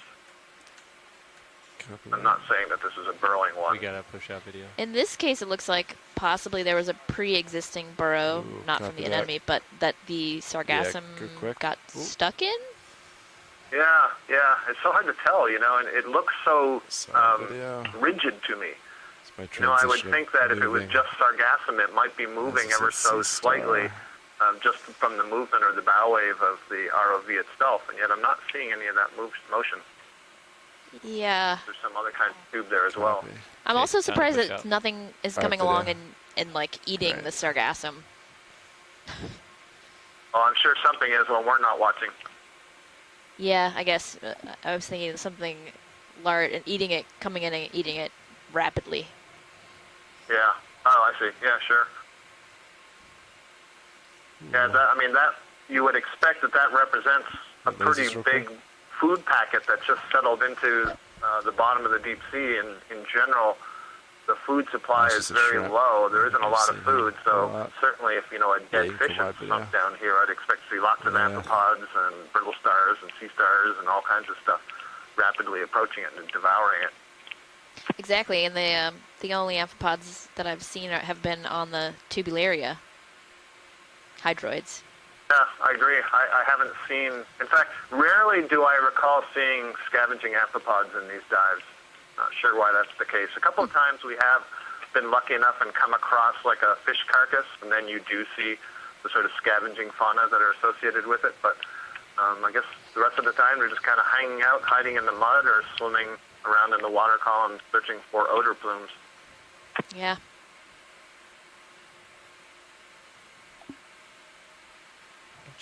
Yeah, I worked on a paper from of squid food falls in the Gulf of California, and we didn't see amphipods. It was mostly lithodid crabs and brittle stars, sea stars. Sorry, yeah, not brittle stars, but sea stars, and then shrimp. Pilot over on the left. We look at, actually, I think it's a rat tail. Never mind. Keep going. Sorry, Stephanie, yes, please. You did or you did not see them on the squid falls? We did not see amphipods on the squid falls. Oh, wow. Huh, that's interesting. We saw one rat tail that had a big chunk of flesh in its mouth, and we were not sure that it was squid, but it was not far from when there was a squid fall, and we don't know where else it would get a big chunk of flesh, given that rat tails are mostly scavengers. So our assumption was that it had torn a chunk off the squid that was not far from it. Gotcha. 55. When I was a graduate student, my graduate research was on scavenging amphipods in the deep sea, and we used mackerel or cat food as bait. And boy, it was easy. Yeah, we should be getting to the somewhat of a local flood area. The slope should definitely decrease significantly. Anything that's good and oily and has a good odor plume coming from it. You're ready for another 20? Yeah, and I personally think that dead squid have quite a distinct odor, so you would think that would have a good enough odor plume for amphipods, but apparently not in the Gulf of California. Cover that. Oh, I call it people who are listening to us, the sort of takeaway message from this is that even though we may not be seeing a lot of animals during this dive on the mud, there's stuff out there, and if the food is down there, just like you were saying, that sargassum is there, you would expect that there would be a pretty fast response, and they would be aggregated to that food. Looks like something's going on here.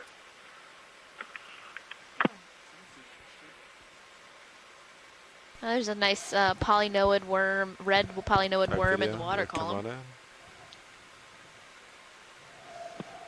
I wonder if there's a big plate or something that's being buried and we're seeing the edges of it, or... Yeah, it seems like there must be some structure underneath this fairly large thing, and then this just looks like seagrass and an anemone behind it. Go down.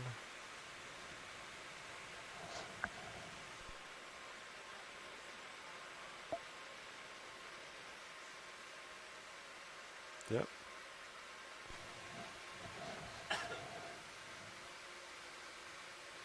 Ah, brittle stars.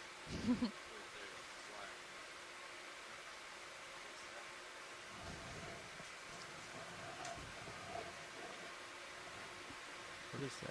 I wonder if there's buried cable or something there. Looks like something man-made, the black and the far. Yeah, I was wondering actually if you were seeing the black tubes, and it doesn't. Yeah, it doesn't look biological. Video, come in, zoom all the way, dead center.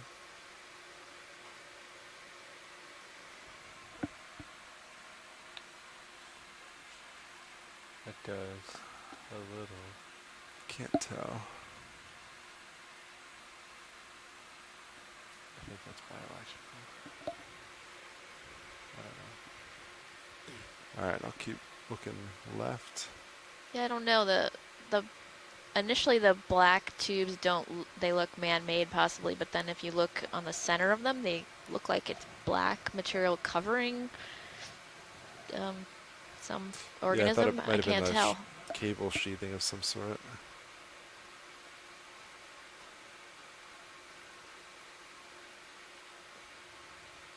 You want me to turn on the fog lights? Certainly a lot of sargassum getting stuck in this sort of elongated depression. Oh, it looks like a forget what those are called. Nice big worm. You want fog lights Terabellid worm with the long tentacles sticking out over the left. Video. If he wants it. Ready? Fog lights? Yeah, absolutely. Okay, let's see if it helps you out at all. Like the spaghetti worm or spaghetti mouth worm.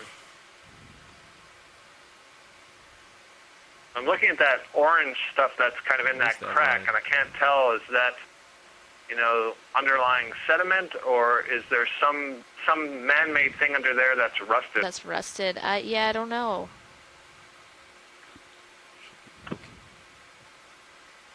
I mean, it looks like it goes down. I don't know. Hey, pilot and video. Yeah. There is a worm. Kind of, it's like the left side of the screen, center of the left side of the screen, so left of this. That makes sense. It's got super long tentacles coming out of a tube. Yeah. Can we just get a good look at that? Dead center, pretty much? Yeah, it is now. Copy. Good copy, Bridge. Thank you. Copy. I can get closer. Doing a come partial video?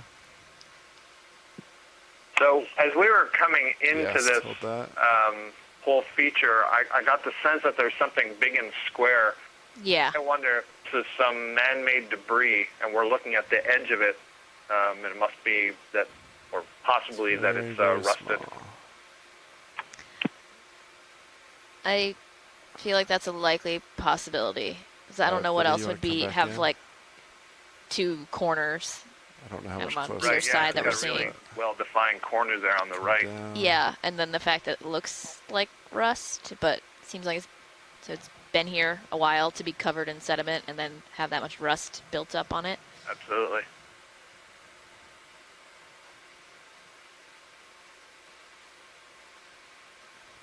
So I agree with you. I think we're looking at the head end of terra-bellied worm. That's a kind of polychaete worm that builds, if not a tube, at least a burrow, but I think they build tubes also. And they live in the burrow or in the tube, and then they extend these really fine tentacles out into the surrounding environment, and they're very sticky, and they can bind up organic particles and carry them back towards the mouth. So they never really have to come out. They can do all their feeding from in there. Well, you actually can see a large sort of conglomerate of sediment particles and mucus that it's seems to be bringing up towards the entrance to the tube right now and covering it. I don't know if you I see that. So that was pretty cool. Also interesting, actually, maybe I mentioned this when we first came up on this, but there's obviously several Bertle stars here when we haven't seen very many Bertle stars today in general. For whatever reason, they're... Video, you happy here, or is there anything else you want? They're happy to be at this potentially man-made but mostly buried structure here. Good. Right. Yeah, so whatever this is, it's obviously concentrating some organics. Who knows, maybe there's some bacteria growing there. So it's attracting these other organisms. Yeah. It's like the most concentrated patch of organisms we've seen all dive. Yeah, exactly. Do you mean the one down? To the right. Yeah, this looks like marine debris, the very round thing. We're not going to have time to stay here long. Copy. Yeah, video, just take it. Oh, how it's kind of raised. So you're saying?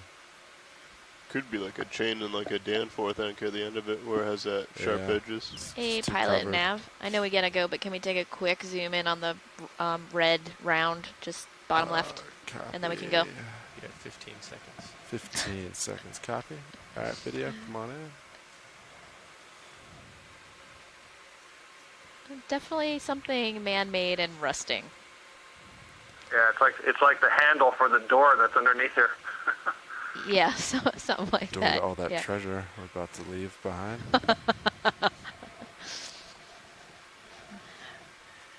All right, thank you. We're Great. good. All right, video.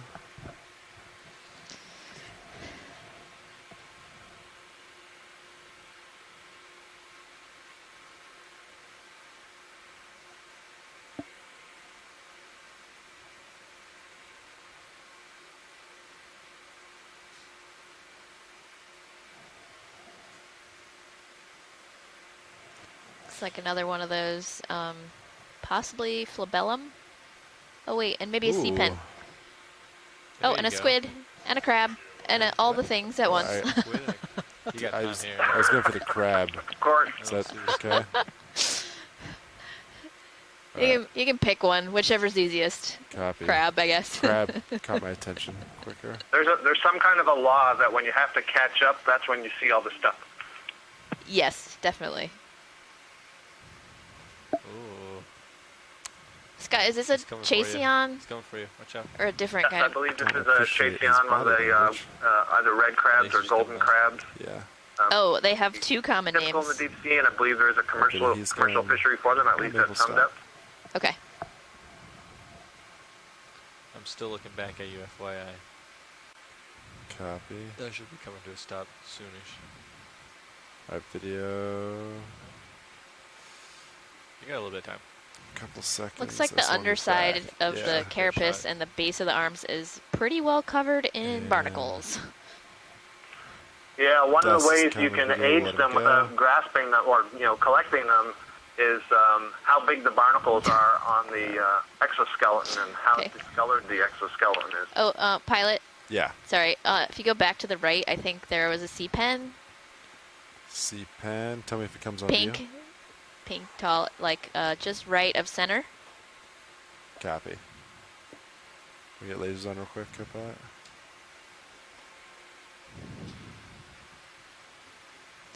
So Scott, I think I saw a sea pen right as we were seeing the squid and the crab and the da-da-da. So this is the second one potentially, but of the dive. Nice. I think this is quite possibly Anthoptylum, the genus Anthoptylum. You're absolutely right, it is a sea pen. One of the members of the Octocoralia that is adapted for living in soft sediments, and so at the base it has an inflated peduncle instead of a holdfast that is attached to a rock. But otherwise, you see that it's made up of a whole series of individual polyps, each of which has its own ring of tentacles and is individually collecting food from the water column, although they're all linked to one another, and so the nutrients are shared among the entire colony. I'm not sure, this one is really different looking. I don't recognize the color of the polyps and the shape, and I would go so far as to say this could be a collectible. This is not like others that we've seen. I don't know what your position is and timing and all that, but certainly a suggestion. Yeah. Do you want fog lights on it first, or no? Ship is stopped, right? Also not sure. It might be really small. Has been for 7 minutes, so yeah, swing. What was that, Scott? Sorry. The last part I said is it might be really small, so I don't know. Oh, I think they had the lasers on before, but I can't remember what. We'll put them back on. It's not ridiculously small. It's sort of normal size, I think. Scott, would it... Sea pen size. Yeah, normal sea pen size. So, Scott, if you don't have any, if you're not sure what this is, I say sure, let's collect it. Yeah, so part of that is that although I'm becoming much better at sea pens, I'm not an expert on sea pens, so I have to catch up. It takes me a little while to look at all the possibilities. So I'm not even sure if this is one of the sea pens, for example, Stylatula, which we collected several of, although from much shallower in canyons further north of here. And some of those, I think, were the type that could retract into the burrow, so we might be surprised. Oh, okay. So I don't know if you can tell from how you're looking at things, but we're at 1,170 meters.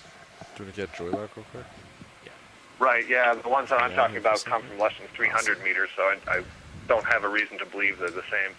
You're spun up. We're also seeing several tube actual Cereanthids, I think. See like at least 3 in my view right now. Kind of. Yep, I agree. To the 1 o'clock and 10 or 11 o'clock, I see at least 2. Yeah, and then center bottom, I actually see a regular actinarian anemone. So. Yeah, so given the fact that this is so small, this is a pilot call. I'm not sure if this is a scoop or grabbing, but like the sea pen we collected yesterday, what would be ideal is grabbing it and plucking it out of the sediment as opposed to cutting it. Okay, I'll communicate with the pilots and let them decide. Hold on. You don't see it. Where'd it go? Yeah, so watch it. They want the base, right? So they don't want it snipped.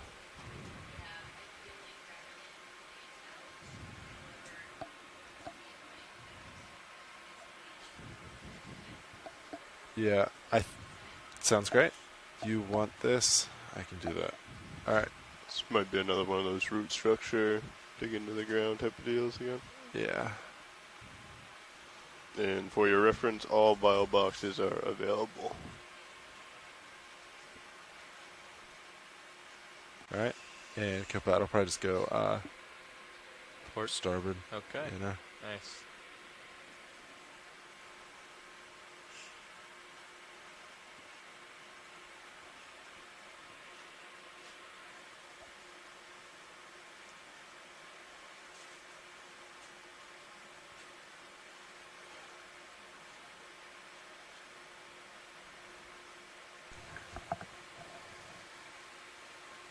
That is long. That is a long route. Whoa. Wow. Nice catch. That's not what I was expecting, but okay, nice cool. Catch. Tried to get away. So I think what happened is it may have been trying to retract when the claws closed. So you got it at just the right time. Well done. Some of these sea pens are able to completely withdraw into the burrow. Do you want a quick zoom? Okay, so we want to... Yeah, just like that's fine. Yeah, that's it. All right, great. Wonderful catch. Can I go ahead and pop them out? Go for... Yep. Okay, I don't want to go that fast. Can't see if you're going to hit over there. Yeah, just go slow. I can come up if it pushes us. I think it's going to... It's digging in, but I don't think it's going to push us. It's real soft. As long as we don't... But as far as we can go anyway. Great. Do you want to come down on Mini Zeus? Copy that. Coming down. I'm watching Sirius co-pilot. Yeah, copy that. Thanks, Nav. Yep. Right there? You got it. That's good.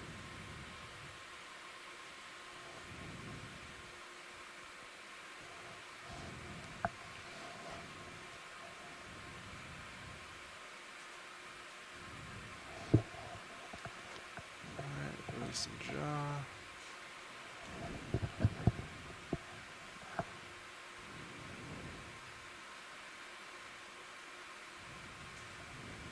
Did it fall? I haven't seen it fall yet. It's still there, almost. Yeah, there it goes.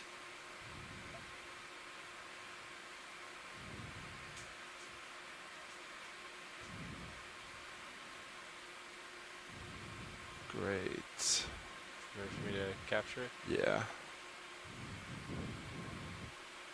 Let's check out your finger real quick. It's in there. Okay, great. Want to come up? Thank you. Excellent collection, pilot. That was terrific. Thank you. Thanks. All right, arms off. You can get your camera back. I didn't realize he was going to retract. That was kind of cool.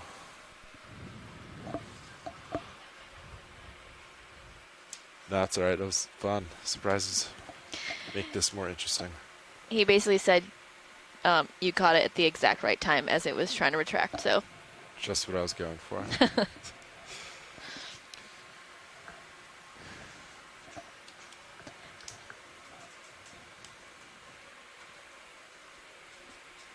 Gonna have to go back and study the tape on that one, see the action in action.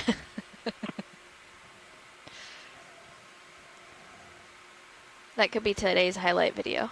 Well, actually, does that have the potential to swim out of the box at all? Not that I know of. Maneuver in such like a worm, some worms can kind of float. I don't know about floating, but they don't swim, and so far as I know, they don't have ability to move. Can't like spring out. Copy. I just want to make sure. No. Can we check this? Was that a question about the C-pin? Yeah.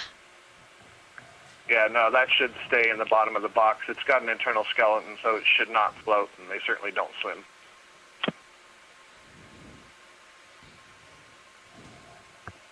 Pilot, did you hear that? Yeah, should stay at the bottom of box. Yeah. Copy. Is this what you wanted, Watchlight? Yes. That video, come on in.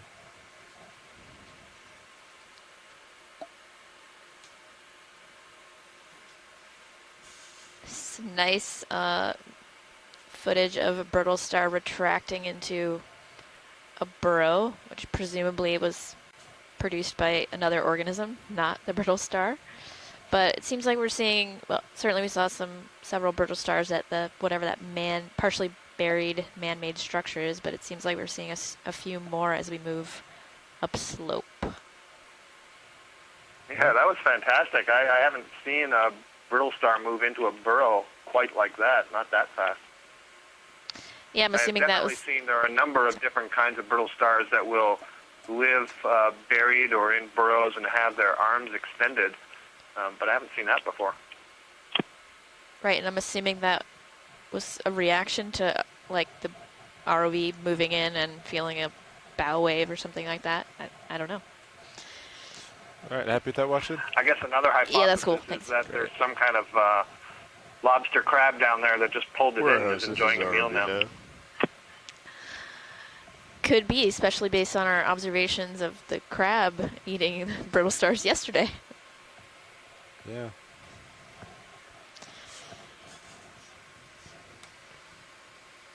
Yeah. Stand by. Warehouse, this is ROV nav. Do you want to do a quick zoom on mine? Serious? Look at that guy. What is that? Cat shark. Cool. Alright, you can come wide. Come Looks wide like on me. another brittle star in a burrow. Copy. No, sorry, Bridge. I was calling the ROV warehouse. Or workshop, sorry.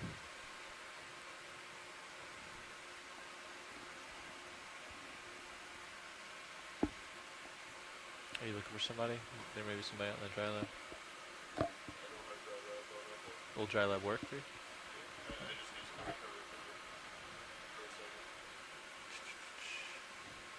Video, can you call somebody in dry lab? We don't have anything. For a nav position. There's nobody in there. Try the phone. That's all. Yeah, no. Copy. No, I think there's somebody down there, right? Oh. Not sure who that is.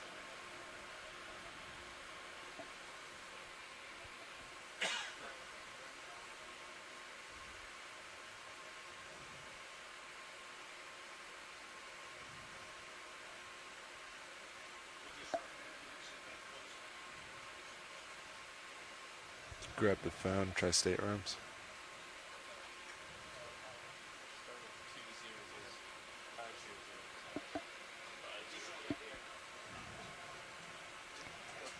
Pilot, can we check out this fish upper left?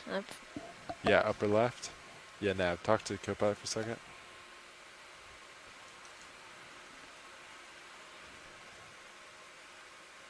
Yeah, the one kind of staying still.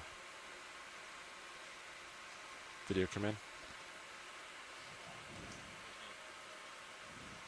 Oh, it's a shrimp. The other upper left, but this is cool too. Left? No, this is a different shrimp than we've seen, so it's a nice stop. All right.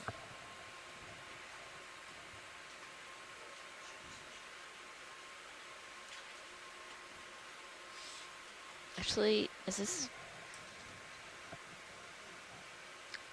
Scott, are you still on the line? Pilots? Are you familiar with this kind of shrimp? Nav. I am here, but I was trying to hide out from being asked. Look at that guy. Sure, leave me high and dry, like I know. Anyway, So what I can say for sure is we have not seen this today. I cannot remember the name, and so I was actually doing a little search here. Okay. When you just asked me. But one of the things, so I'll describe some very general things. You're seeing that it's fairly robust. The carapace is kind of heavy, very spiny. The legs are pretty thick. All of that is telling me that it's a benthic shrimp and not like a midwater shrimp, for example. Actually, yeah, that's Crangon. That's what Bob Carney says, crangonid shrimp, and that's what I had been searching. But I was searching the genus Crangon, and I didn't see a good okay, image, yeah, so crangonid shrimp. More general. Yeah, it's got some nice spines all over it. Very different from the thread-legged one that we've been seeing so many of today.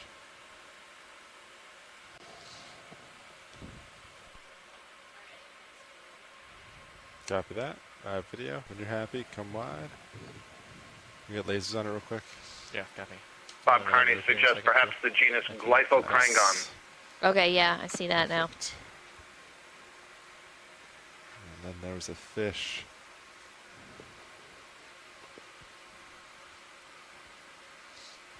Is this still the same fish, Watchlead? Yes. Copy. And Tammy Frank says the same thing. Yeah, I saw they're in agreement, so...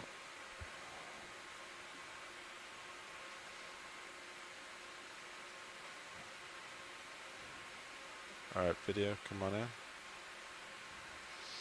And you can kill lasers, co-pilot. think this is, yeah, this is a cusk eel, and I can't remember if we've seen this particular one earlier in today's dive, which is why I wanted to take a look at it.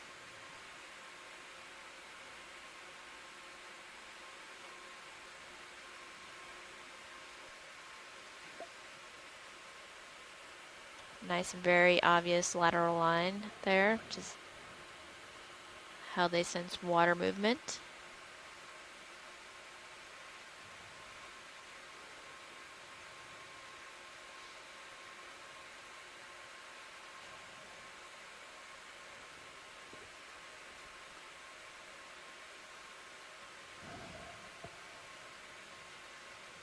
Yeah, that's probably good if video is happy with that. All right. Happy video. Good luck, gentlemen. Actually, do you want to switch right here? Copy.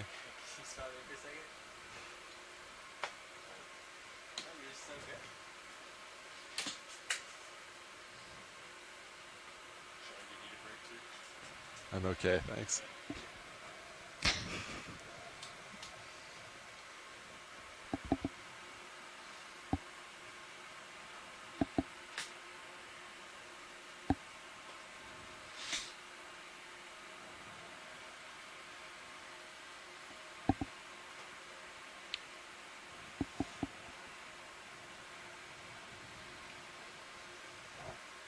All right, Nav, what's ship status? Should we put in a move? Yeah, ship is currently stationary. We have reached waypoint 2, and it looks like the slope should start heading over to the west. So if you could line up, probably about like 305 is what IPAC's showing. Okay, I will turn my head 305. All right, I'm looking. Sonar agrees. Okay. Yeah, 305 looks good to me. 305, I'll go another 20 meters. Copy. Bridge is RV now. He's hey Lars, sorry, he's stretched out. You want to just make it 30? Copy that. Could we have a ship move, please? 30 meters at 305 degrees, speed 0.2.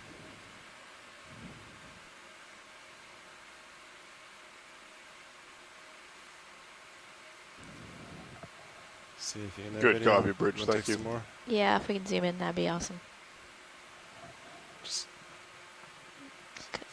One burrow full of anemone, another one full of sargassum and brittle stars.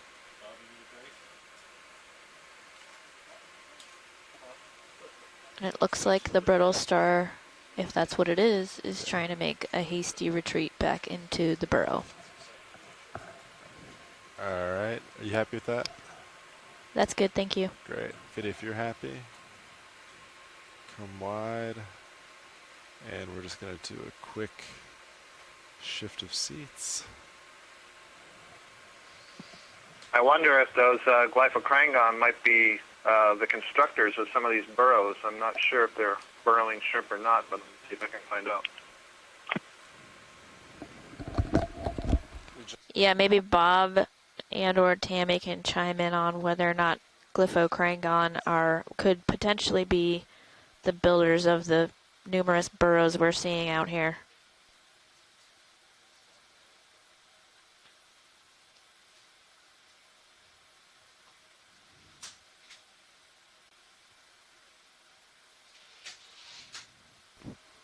Welcome, pilot. Just for your reference, you have a sample in the starboard inner box. It's a sea pen. It's not expected to swim out if you open it. Copy that. Good to know. Good to know. Doesn't make worm-like movements. Yeah, it's a negative on being able to spring. Only retracts, doesn't Only spring retracts. or swim or jump No or anything else. Copy that. I'm reading everybody. But what you may have not have heard is we do have a ship move in at 305 for 30 meters. So we have reached waypoint 2, and now we're heading more towards the west to continue following the ridge up. Okay, sounds great. Just explore. Watch leads. If you see anything, just yell it out. Only one acting watch lead at the moment, so I'll let you know Yes, watch the lead. But can we have you guys introduce yourselves? It's been a while, and you were just a partial switch a while ago, and I forgot to ask you to do so. Sure. I'll go ahead and start. Sitting here on OKEX. Sitting here in pilot is Andy Lister. To my left. On navigator is Lars Murphy, and 2 people down to my right. Sitting co-pilot Sean Kennison. And to his right, Bob, not on video. And in the back in the video clipping station, I'm Emily Narrow, and we are all with the Global Foundation for Ocean Exploration. Hey, Bob, what's this orange thing that's coming up? In the water column? Oh. Oh, here. I think we've seen a couple of these. Yeah, yeah, an enemy. Yep. Okay. Come on wide. And I'm Stephanie Bush. I work at the Smithsonian Institution in the Department of Invertebrate Zoology. Main HD camera. What was that, co-pilot? Maybe a 37 degrees in my camera. Oh, 37. Copy.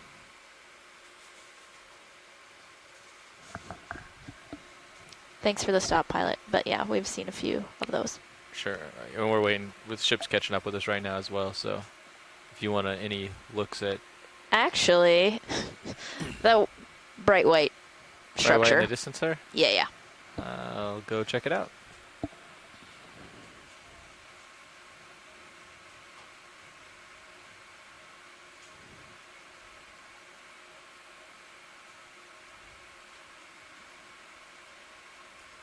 I'm assuming it's going to be the shell of something dead now, but... It's a good assumption. You never know.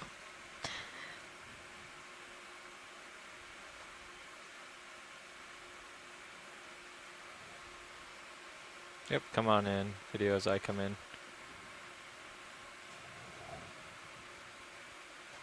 We can get lasers off.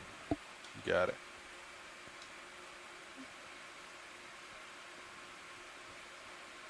Any ideas? Maybe part. It's definitely part of. It's not full of anything. Part of, actually, possibly brittle star, or urchin. Not really sure.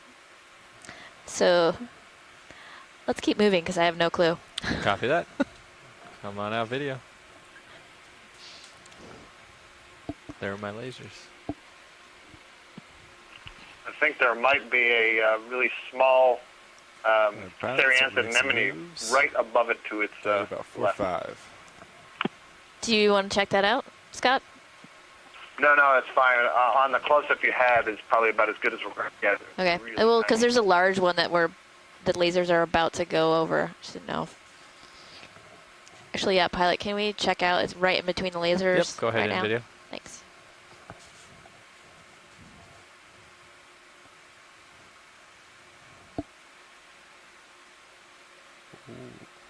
So we've seen a few of these today, but haven't zoomed in on any of these tube-dwelling Theriantid anemones,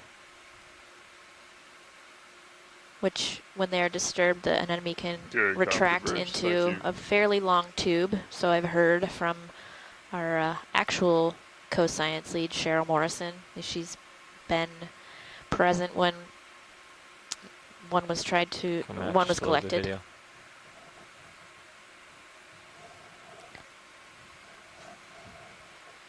Yeah, that's probably good. Thank you. Copy that. Come wide video. We've been hearing about various cnidaria, of which, of course, this tube anemone is one, and their stinging cells on earlier dives. Those are structures called cnidae. And these tube anemones have a special form of cnidae called a tychocyst, and they will fire those structures, and they are sticky, and they use that along with mucus and the sediment grains to actually build the tube that they live in. And they're the only cnidarian that has that kind of structure, the tychocyst. And the way it's described in the textbooks is it's the thread-like part of it that's extended is folded up kind of like a fire hose that you would see in the hallway of a building, for example, in an emergency fireplace. Yeah, I forgot about that. You're taking me back to way back when I took invertebrate zoology. Hey, pilot, just in the distance a little bit and left of center is another sea pen. If we could check that out and see if it's the same as the one that we collected before. Absolutely.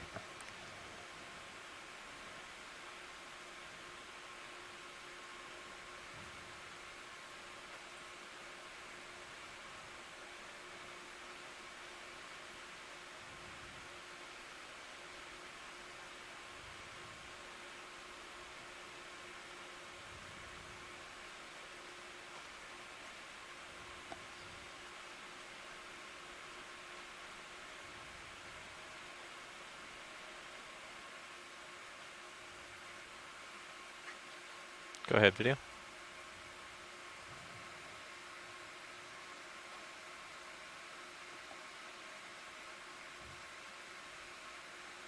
Other than having some seaweed and mucus stuck to it, this looks similar to the one that we collected. Do you agree, Scott, or do you think this is...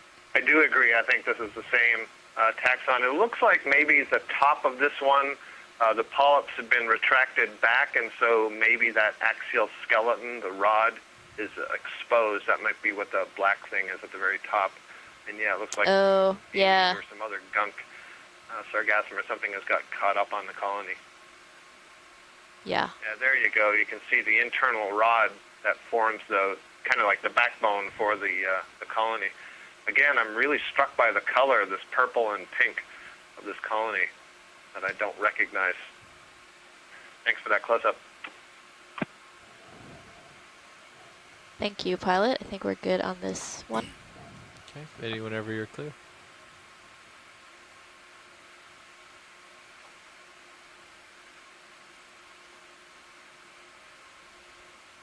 Got multiple types of anemone over on the left.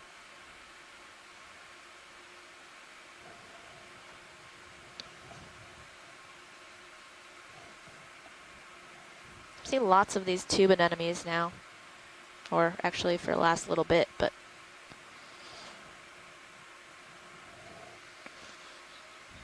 we're at 1,157 meters now.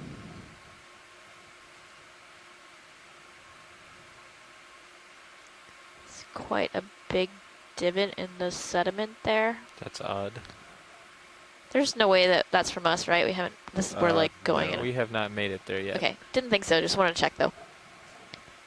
But very strange. Maybe that shrimp had something to do with it. Try to get a flyby. Yeah.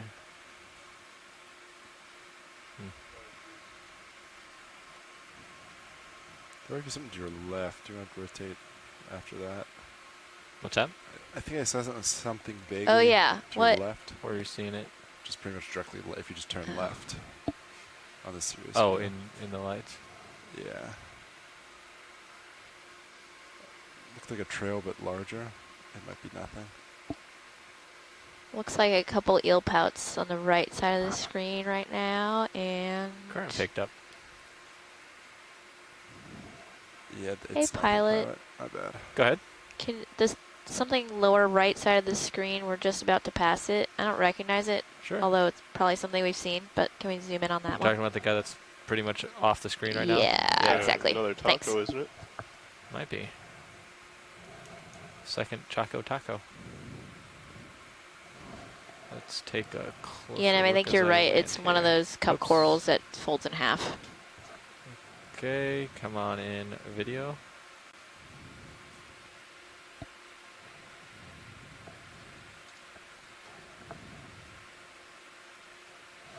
Yeah, so this is another one of the cup corals that apparently the only type of cup coral that can attach to something really small so that it can survive in highly sedimented areas like this, called flabellum. That's good. Thank you, pilot. Copy that.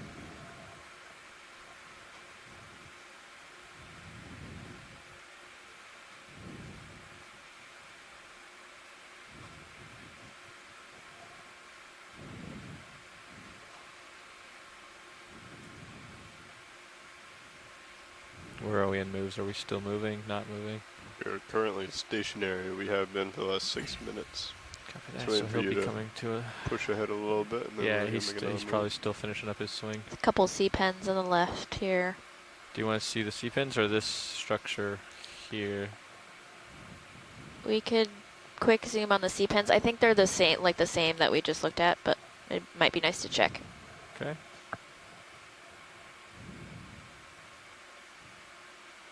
Go ahead, video. Frame it up as I come in.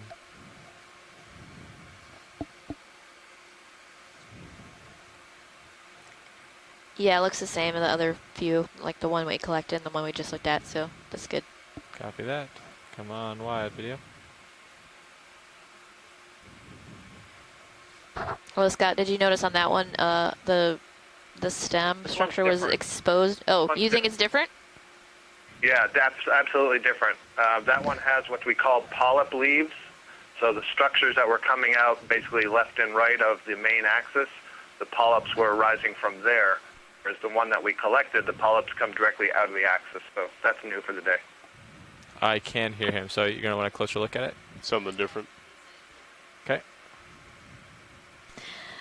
So Scott, is that one that you are familiar with then? Not 100%. Come on in, video. So we should get a really close look. So you yeah, we should get a good look. Yep. Okay. And you can try the fog lights if you'd like. Might be a little bit of sediment though. Try video. Great. On the other side of it. Fog lights coming on. Yeah, so you notice here you've got basically the main stem, and then from either side arising is this little shelf, or what's called a polyp leaf, and then arising away from it, you can see all the individual polyps are arising from that. And this is common, for example, in the genus Panatula. I'm not saying that this is Panatula, but... Okay. What about the... I was noticing on the other ones, actually, the pale, very pale pink round structures. Is that reproductive parts? Yeah, I'm not seeing it well enough.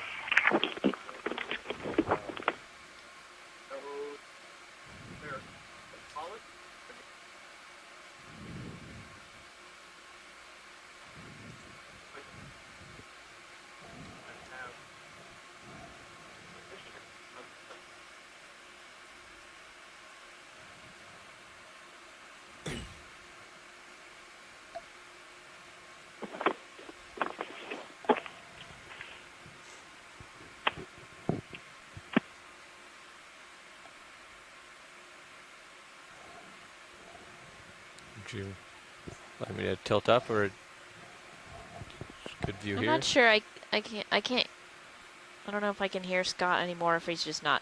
He might be researching. Oh, sorry. Can you hear me now? Yeah. Yeah. Okay, it's really weird. I was picking up my phone to move it to be better able to see the screen, and it seems like whenever I pick up the phone, I must be blocking the microphone. Okay. So what I said is that there are some sea pens where fish actually lay eggs on them. And I'm not saying that's what we're seeing here, but I don't have a good enough view to know if those are eggs or gonadal structures within the polyps of the sea pen themselves, or if it's something that's on top of the sea pen. They're more numerous on the top of the colony, if that indicates anything. No, more numerous and or larger. With all those particles in the water, video, do you think that we're making it any Yeah, worse? I mean, I don't know if you can tell if they were gonads, they would be inside each polyp towards the base, or there are structures called siphonozoids, which are modified polyps, and they would be at the leaves, at the base of the leaves, and that would be often where you would see the gametes and the gonads. So maybe that's what's going on right there. We're trying to get those eggs. Looks more like the latter thing that you were talking about.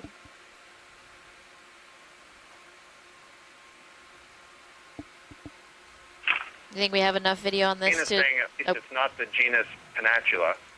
Okay. So it is what used to be called subsessifloriae, meaning the polyps arise on these ridges or these leaves. But I'll have to do a little bit of research to determine what genus. And interestingly enough, as the ROV did this really nice job of sweeping around to this side of the colony, now this does look more like what we collected, and maybe I just didn't realize that the polyps were rising on leaves on the one that we got, and it's just that we had the back view when we came across this one. So that was very, very useful to see both sides. It'll help us in the future to identify these things from imagery.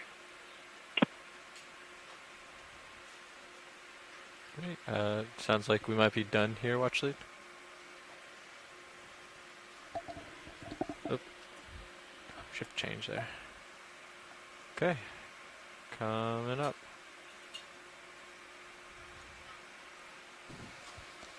So is the decision to not make a collection? This is Cheryl, I just got back. Sorry I had to step away for a minute. Yeah, the decision was not to collect that. It may be like the one we already collected earlier. Okay. Thank you. Sure. And welcome back. Thank you. Thank you. Thanks for helping us out while we were gone. There's another C-pin coming up. Do we want to look at that too?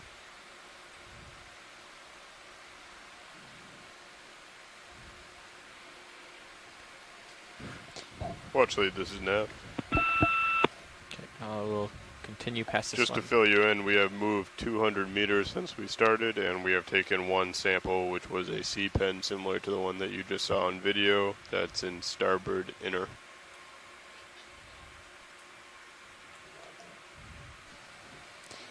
And we've gone 200 meters since we reached the seafloor. And we are at a depth of 1,153 meters. Copy that. Another 30 meters at 305. Yeah, be co-pilot. Or do you want to bump it down to 20? You can do 30. I'm starting to... Yeah, according to HiPAG, you're supposed to flatten out quite a bit, and then it will steepen up in a while. Yeah, I think you could do 30, no problem. It's like little footprints climbing up the slope there. Lined up about 305-ish. Copy that. For 30 meters at 305. Bridge, this is ROV now. Would like to call another move. Same thing. 30 meters at 305 degrees. Speed 0.2.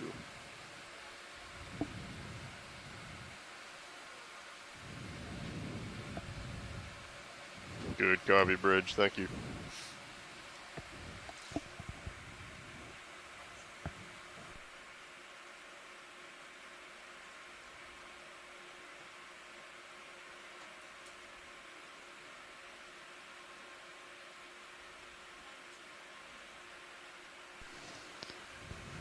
Go ahead, watch one.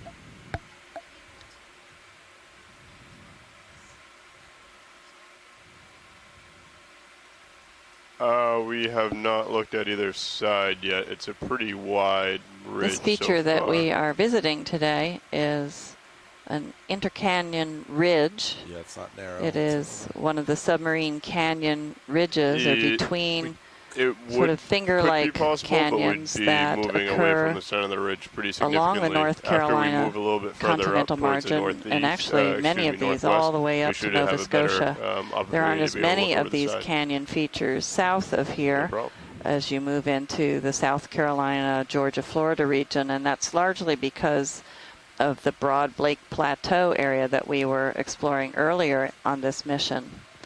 Instead, here we are looking at canyons that have been carved through millions of years. Some of these are as big and deep as the Grand Canyon out west in the U.S.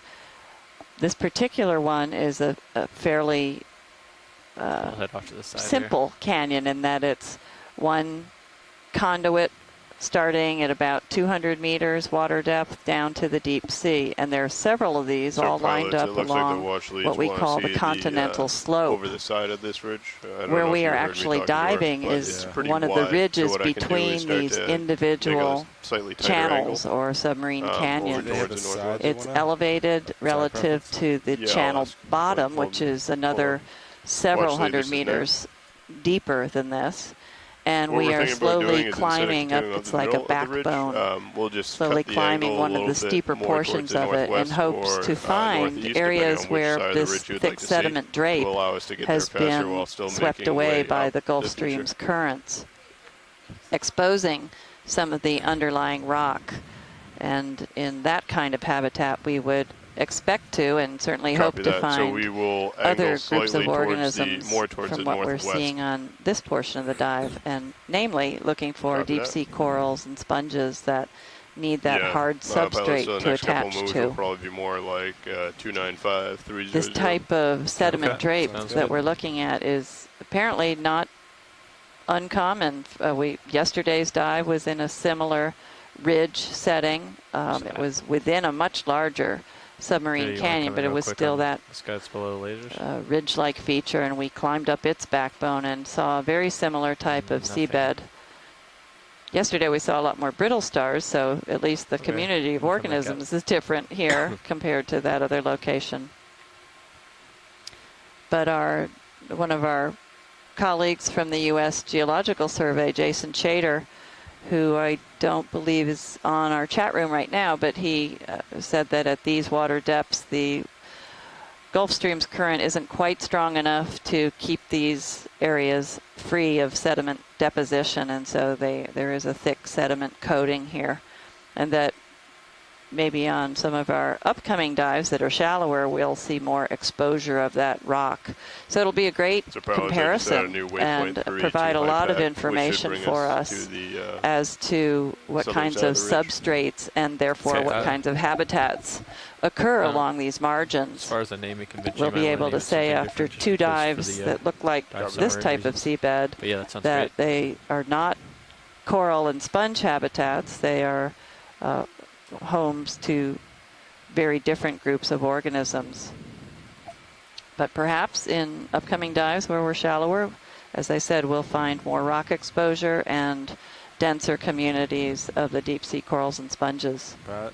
Starting to move a little, so you have tether to use. But this kind of habitat is also interesting because there might be more benthic diversity besides the corals and sponges that we've been seeing a lot. So it's an important comparison, and a lot of the seafloor looks just like this soft sediment, and maybe organisms are spread apart. They're not concentrated like we see them at coral areas, but there's a lot of food here, even though it doesn't look like it necessarily, but a lot of organisms have a fine time making their homes in soft sediment conditions, and there's a lot of food within all of those particles that are falling to the seafloor. Now this is like the farmland of different countries where people are spread apart a little more. Homesteads are more spread apart, but there are resources there to keep them where this is such a flat area, healthy and protected, and there's plenty of food. It's just not quite so concentrated, and those rocky outcrop areas, everybody wants part of that, so they're all clustered very tightly. Those are sort of the cities. All systems are go. How's the DC bus look on both?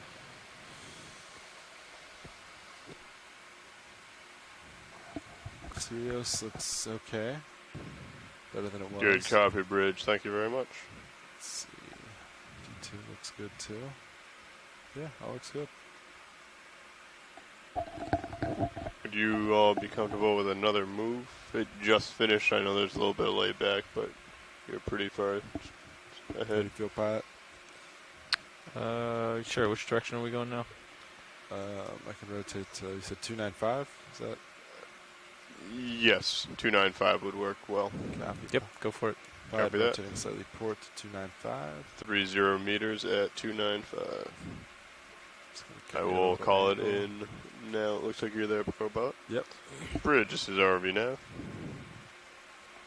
Would like to make another move, 30 meters at 295 degrees, speed 0.2, please. It's a lot of mud. Good copy. Mud is actually a scientific term. It's one of my favorites. And it means the combination of the two smallest size fractions of grains, the clay size particles and the silt size particles. So when you have sediment that combines those two sizes, we call it mud in the deep sea, or even in the shallow sea, but it is a truly used term. If it were all fine clay size particles, the microscopic, if you rub clay between your hands and feel no grit, that would be just clay. And these sediments, we took a sample yesterday. These samples are largely made of that finest grain size, which tells us that the currents aren't as strong here. You need very low velocity currents in order for those finest particles to settle out and form the seabed. The silt size, the next size fraction, silt size particles are primarily made of the shells of planktonic organisms, single-celled foraminifera. And this looks like possibly another flabellum, is it?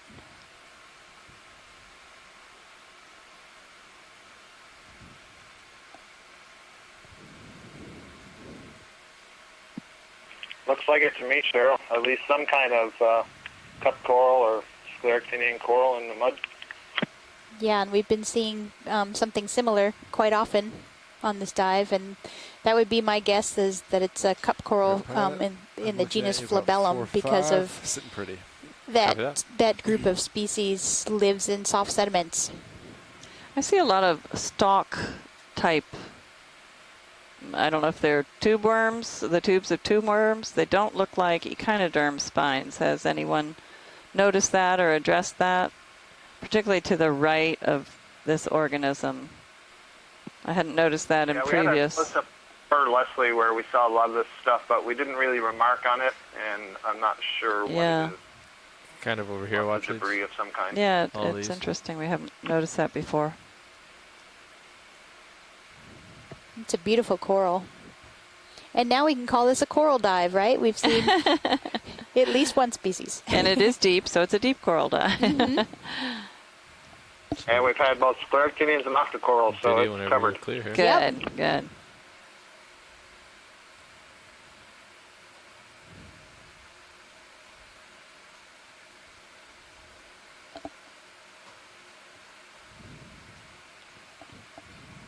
And Serianthid tube anemones too.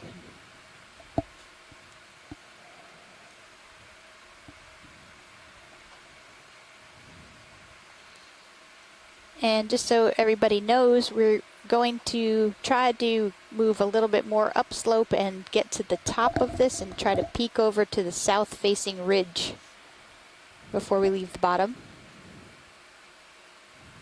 It's a great shrimp.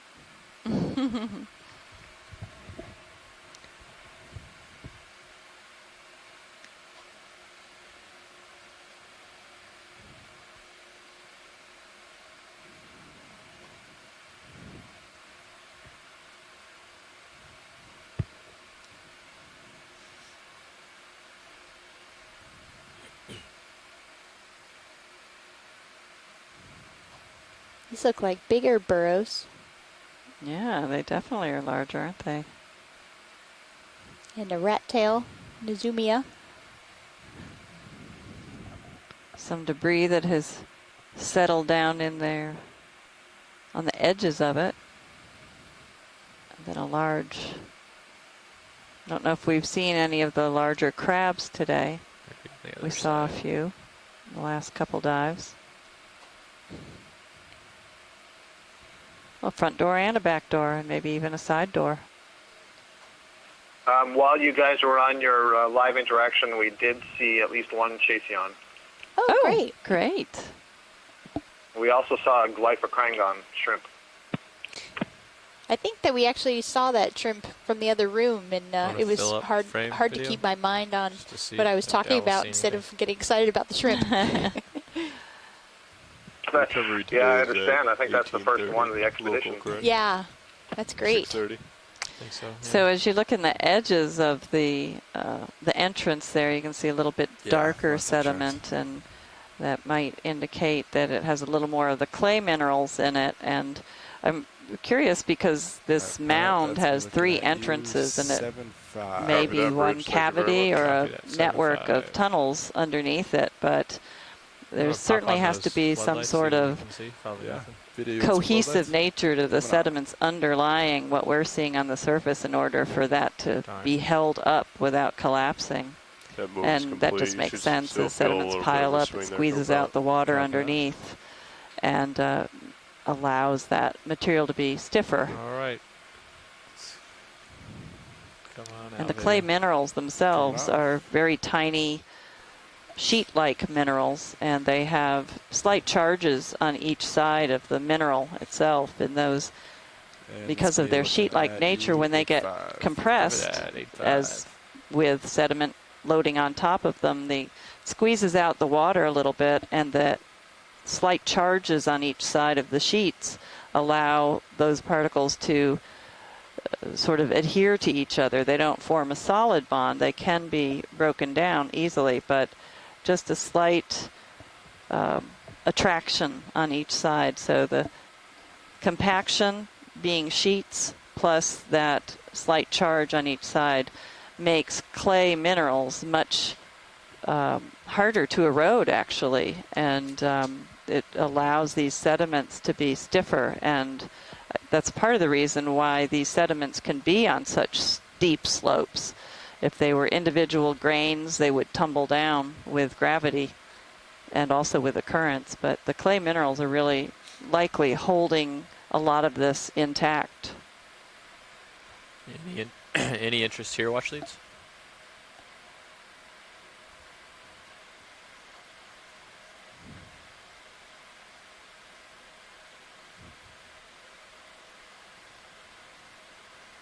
Yeah, let's take a quick, sorry, we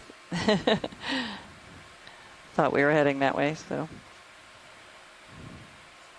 Looks like he's a little wrapped up here. Go ahead, video. Do you want fog lights at all? Yeah. Interesting arrangement. He's got one of his arms flopped over. Right. This looks like what we have seen earlier. I'm trying to find the name of it. I certainly haven't memorized these. I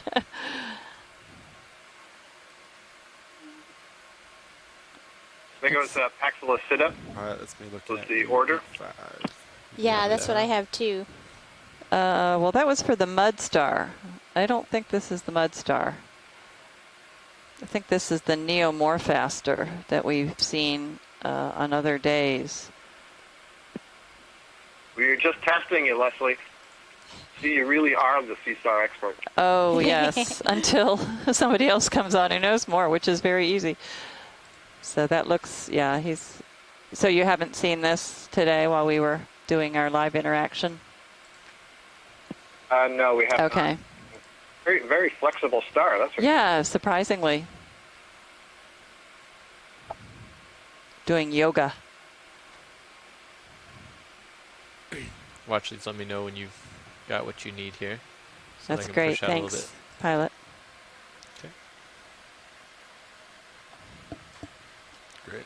One of the officers on board today, or the other day, suggested that we have a, what does she call it? Animal yoga? Deep sea animal yoga. Deep sea animal yoga. We would strike poses that reminded us of some of our favorite creatures that we've seen so far on the cruise. So that will have to go into the menu of items that we work on. And Nolan Barrett suggested that that was neomorphaster that we were just looking at, the sea star.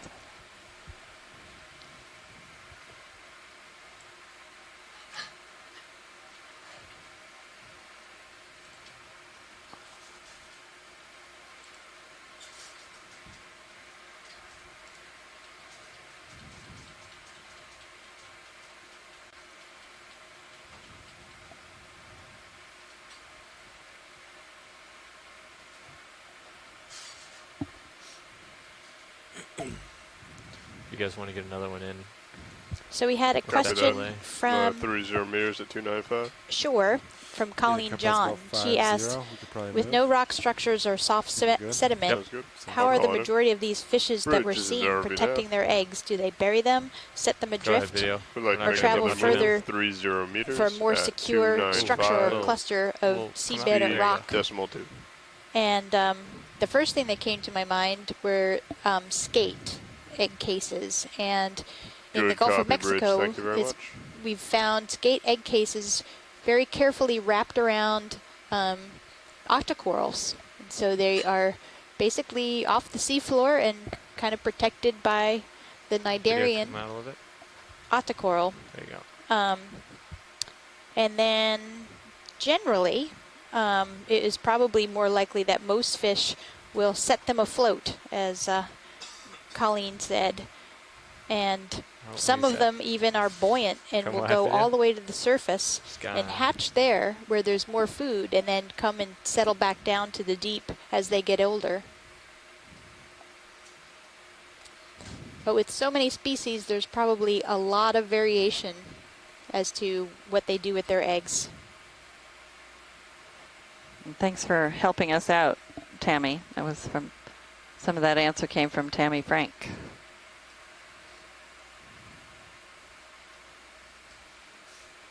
And the reproduction of a lot of these species that we see down here is pretty much unknown, especially for the corals. Another sea pin here. Corals would have larvae that are going to spend time in the water column. And how much time and where they go is probably very variable by species.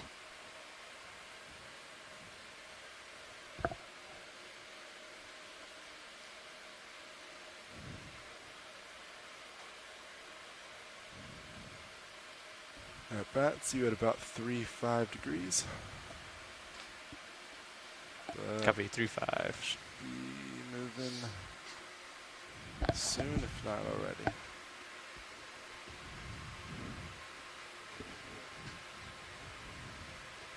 It's been taking about 3 to 4 minutes for you to feel those moves, I believe. Copy that. That was put in at 2040, so should start to swing.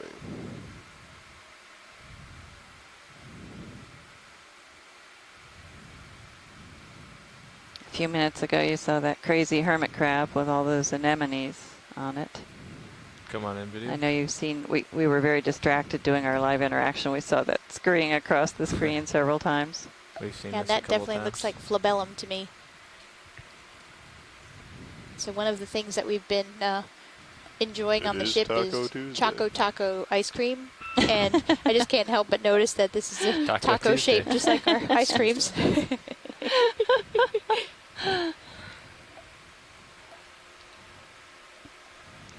Yep, whenever you're clear, video. And it is Taco Tuesday. Oh, that's right. Is it Tuesday? Am I right? Tuesday? It's Tuesday, right? We're getting tacos for lunch. We lose track out here. Everyone had to check. Oh, and Tammy Frank says that this is a heterocarpus shrimp. Another crangonic.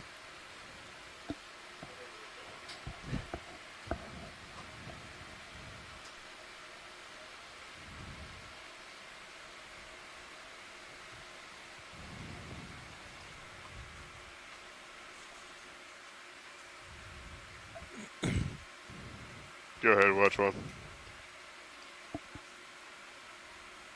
Copy that. We have about an hour left on bottom. No problem. 1 hour. Okay, how far do we have to go to get to there? Never mind. We are now at 1,138 meter water depth, and we have about 1 hour left on the bottom of today's dive. Yeah, our late start due to not being able to dive in our originally planned location, which was well offshore and much deeper water. We had a dive planned for 3,400 meters today, but the sea surface was too rough, too much wind, too much swell, too much current, and everything was in conflict with one another, so the ship could not maintain position adequately if we were to dive. So that location was traded in, and we moved into shore to this site. And so our mapping team had to find a great spot They want to to start going within west. a certain range of distance so that we could still get in a dive the way I today. have And the line right now is that fortunately, we'll hit we this were ridge extended our time a little and be bit. able to look down. Okay.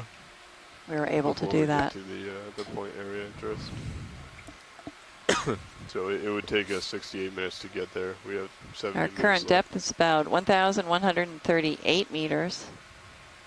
We've been climbing the whole dive. It's at what average speed? Decimal 2. Oh, so we'd have to. Some of these slopes so have been constant. Yeah, That's a more than constant. 40 constant degrees. So But like I said, we should hit this area where we can look over the side. Where before that. 0 degrees Okay. would be flat and 90 We degrees have would be plenty of time to vertical. get a So Okay. give you a sense of the steepness here.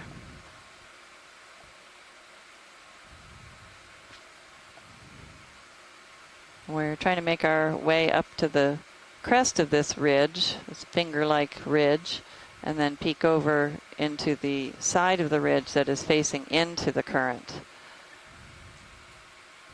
We would have Good loved copy, to have Bridge. started Thank at the you very base much. of that side of the canyon wall and climb it, but with the currents, it's very difficult for the ROV to have too much current behind it. Come in, It yeah. pushes them into the sediments, into the wall that we're climbing. So we have to choose different pathways Again, based should I on just keep it Never mind, rolling? come on certain up. We're capabilities. sitting there at 37. You Uh, should have another like 2 minutes Always to swing. keeping in mind Yeah, the you can keep a safety couple minutes issues. in between, so we don't That's stack another 'em. very elaborate Copy. burrow. But as long as we do that, I Certainly think is. This is keep them going as long as pilots can. whole areas. Yeah, I'm fine. Despite My the sediment full cover that is very Or similar to just- what we saw yesterday and comparable kicking in. slopes, I there's think that's very just the different thruster glitch. burrows and different The tether's not organisms. tight at all. I can't help but wonder if that's not the giant isopod, Bathynomus, who made Ooh, that. wouldn't that be neat? That would be great if we could see one of those. It's sort of shaped like a giant isopod. It is. It's perfect shape for it. So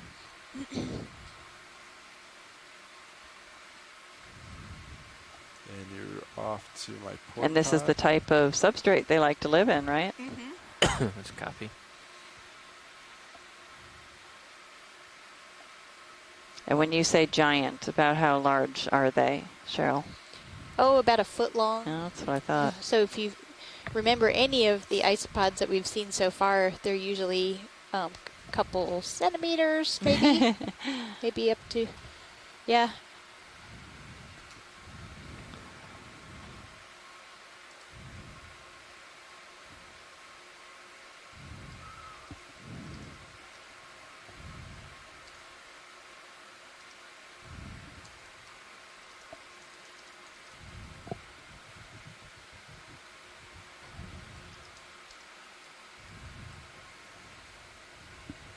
What is this? Go ahead, video. Oh, some debris. We found some chocolate. That's too Chocolate bad. latte. Chocolate. Yep. I think those are those cookies, right? Multi-grain. Something smooth chocolate. Every dive. Multi-grain, yeah, I think so. When you think of the really tiny amount of the seafloor we're able to cover in one dive, less than a kilometer in length, and the field of view, what you're looking at now, and we have seen marine debris, human-generated marine debris on every dive. So one piece of debris may not seem like a lot, but it is when you think of how large this ocean is, and yet we see it everywhere we go. We were diving on Gonna a go ahead and call it another 19th move century that wreck works for you several guys. days So ago, 30 meters and right in the middle 295. of it were some plastic cups. Copy It that. was so sad Zoom video? to Bridge see that. RV nav. And a Let's call 5-gallon another plastic move. bucket, 30 which obviously meters didn't at come from that 295 time frame. degrees, speed Yeah, that decimal was two. that yesterday or 2 days ago. I don't. It's all running into one blur. Yeah, we've seen Good copy, Bridge. what looked Thank like you an very much. engine, rope, metal pieces.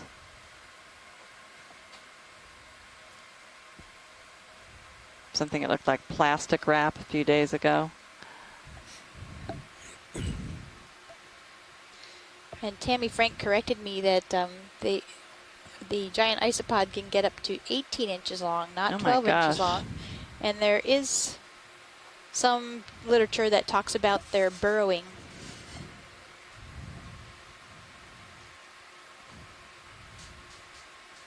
And they can change the length of the burrow in response to changes in the environment.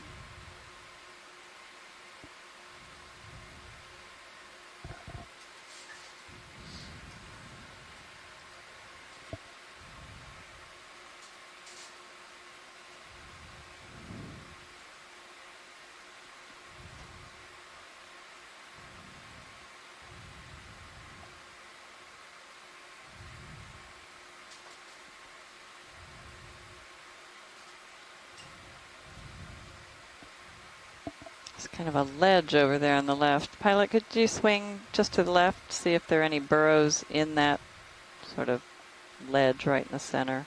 Sure. Almost looks scoured out. I'm pretty far, so I don't know how much tether I have. You still have a little bit. Great. I'll tell you if it gets tight, or before it gets tight. There's a pit, more than a ledge. Yeah, if we keep an average at decimal 1, we should be able to make it to the potential peaking point to be able to see over the side. So we have plenty of time. See some traces of organisms that have been migrating across that mound. A lot of them.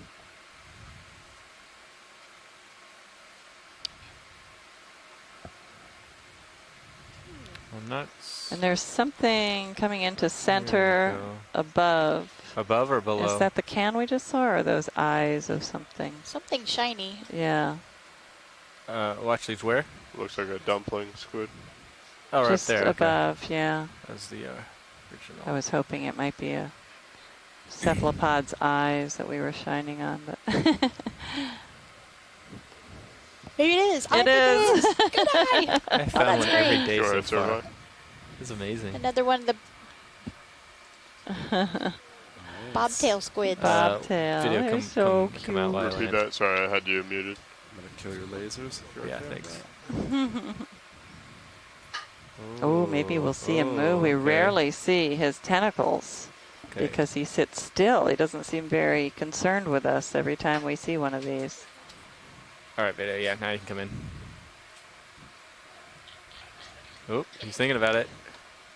Looks like he's getting ready to bolt. There he goes. Oh, yes. Cool. And that's what they look like when they swim. Yes. Those are them. Okay. They are adorable. Come back in video. No. They are. How could they not be favorite? I found one of these every day that I've been pilot. Yeah. Oh, that's such a great video. We're gonna get Stephanie online with us. Her nickname is Stephanopoulos. What's your nickname? Cephalopod. That was a good example of the squid using the funnel. Cephalopod. Under the, yes. I'll call it the face, but basically squeezing the mantle cavity and shooting out a jet of water so that it moved backwards so quickly. Here it goes again. Yeah, you can see how they can. I don't just got on the line, so I don't know what was said before this. But you can see they totally tuck the fins around the body until they need to use them. And one common thing when they swim is to go pale like that. So they can change their skin color in a fraction of a second, actually. With little chromatophores, right? The chromatophore organs, yeah, they're just little elastic sacs of pigment in their skin, and they're surrounded by radial muscles. They retract the muscles, pulls the pigment out, and then that's when you see the color. But yeah, we get good enough view of them. You can see the individual organs on there.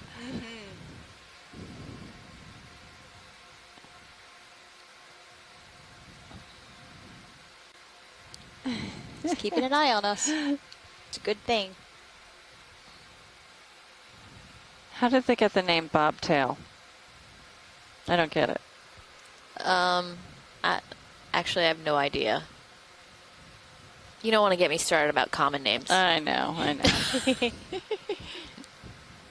Well, then there's the dumpling squid, another common name, right? Right. That I can identify with. It's pretty obvious. Mm-hmm.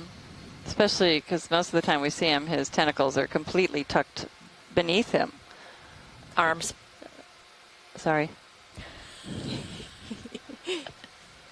I'm being educated. Good copy, Bridge. Thank Subtly. you very much. Why are they arms and not tentacles? They only have one pair of tentacles, the two things that come out. So the tentacles, yes, are also tucked, but you don't even see them when they're swimming. That's what I meant. Okay, then you could say tentacles and arms. Okay, next time. I'm writing this down.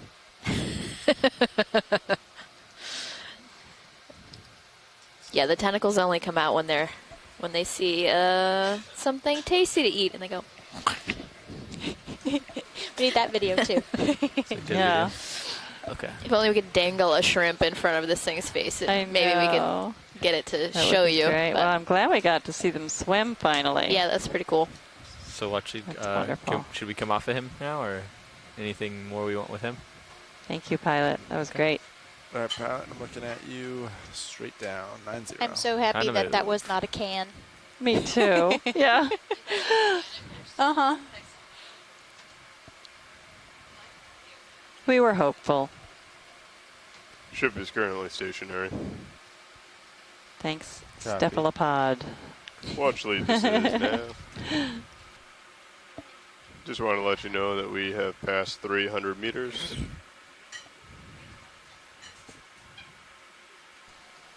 And we're just passing 300 meters on our track today on this Intercanyon Ridge north of Pamlico Canyon, south of Hatteras Canyon.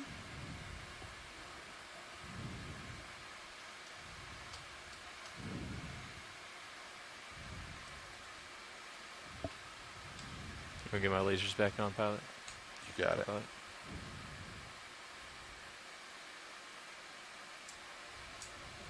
Well, if those burrows are made by the giant isopod, there are several of them out here. There's something in this one too. So Do we want really to take curious. a look? Watch these. Wish we could discover who lives there.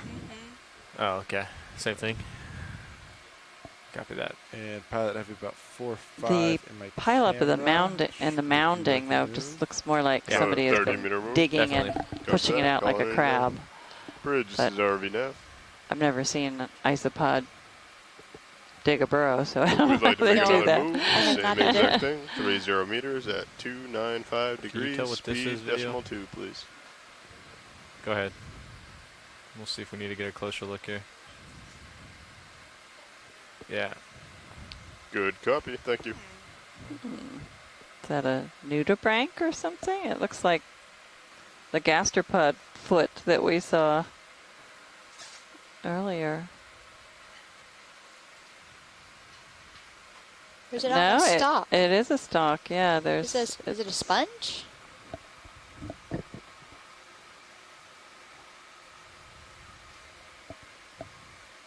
It's moving. Ever so slightly. I'll bet that's the tongue of a Echiuran spoonworm Oh. appearing into a hole, right? Yep, it does go into a hole. It's a tongue? That's gross. The proboscis, or what's colloquially referred to as a tongue. Wow. I didn't realize they were so clear. You can see right through it. Yeah, I don't know that I've seen one that looks like this, but I'm not sure what else it would be. I mean, that's kind of an educated guess. These spoonworms dig burrows, and they typically remain in the burrow, but they can extend the proboscis for quite some distance over the bottom.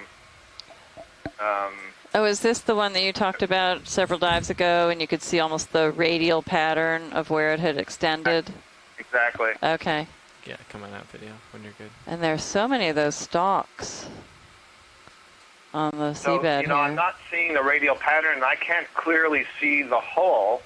You know, another Yeah. possibility is a flatworm, but I would think if it was a flatworm, I would see some of the internal anatomy, and I don't. So I think I'll stick with that. Yeah, Bob Carney also suggested it could be a flatworm or a type of anathet.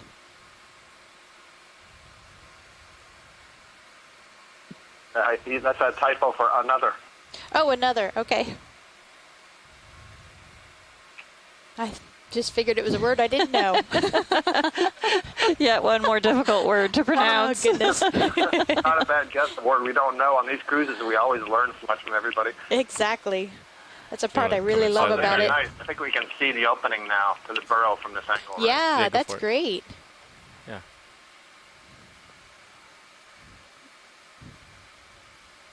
Well, it doesn't seem to be disturbed by us.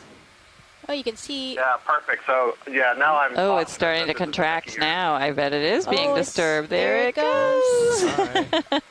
Now it definitely looks like a tongue. Wow. And it's gone. That was neat. Perfect. Yeah, you can see the way it forms that groove. That's very characteristic of that group of worms. Huh.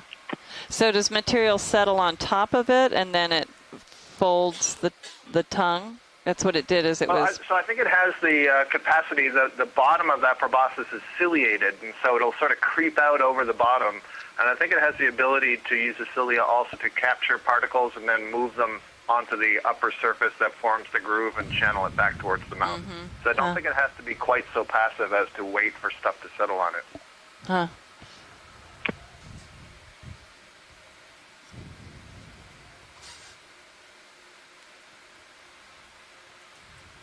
I was really astonished on one Okeanos Explorer dive where we actually saw one come out of a burrow. I'd never seen that before.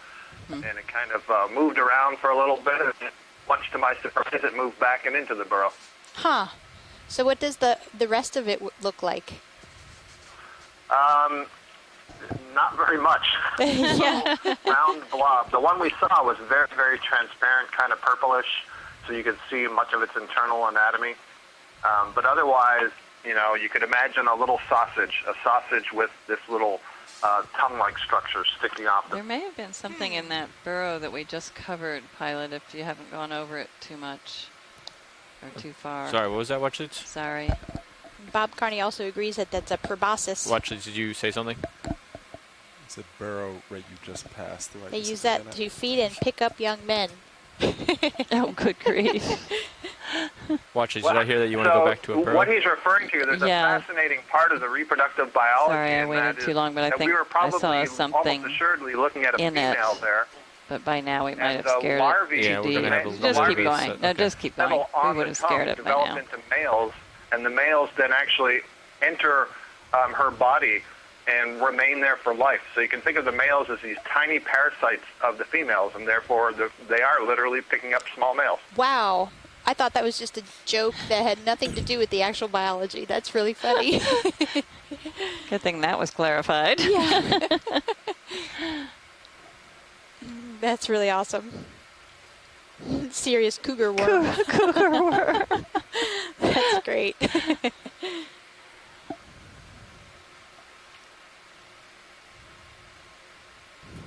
Good copy, Bridge. Thank you.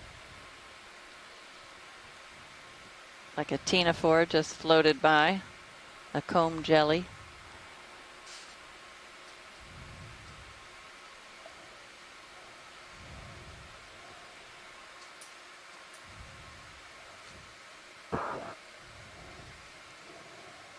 Go ahead and video. I'm going to try to flow past it, see if we can see anything.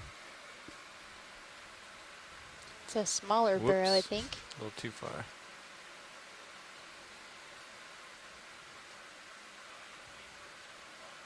No, if that's a piece of sargassum, maybe? It's definitely hard to say. You want to hit the lights real quick? Yeah. Go for it. Lights coming on. 3, 2, 1.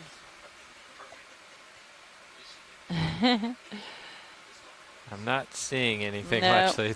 Nope. There may be one of those mud stars on the left there, mostly covered. This guy? Yeah, the orange. Orange guy? Yeah. I mean, if you want to It's zoom, not. you Oh can. no, that's all right. Don't worry. Okay.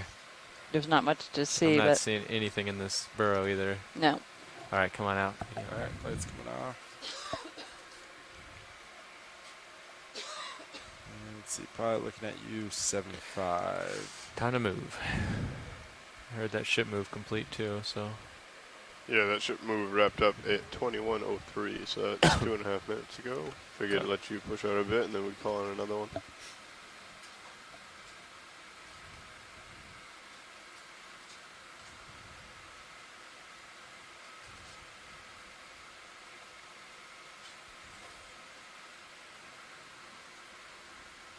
So going back to the bobtail squid and how it got its name, Scott pointed out that it means short tail, so it's probably in reference to the short squatty body compared to the helix squid, like the ones that were swimming around yesterday that we saw so much of.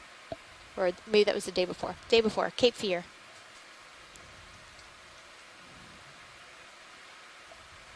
Yeah, that makes sense. I don't think I would have named it a bobtail squid.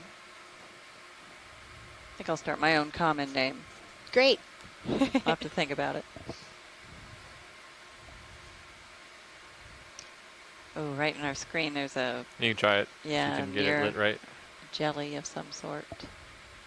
Maybe a ctenophore, can't tell yet. Yeah, it looks like is a ctenophore. The lobed ctenophore. Go lasers.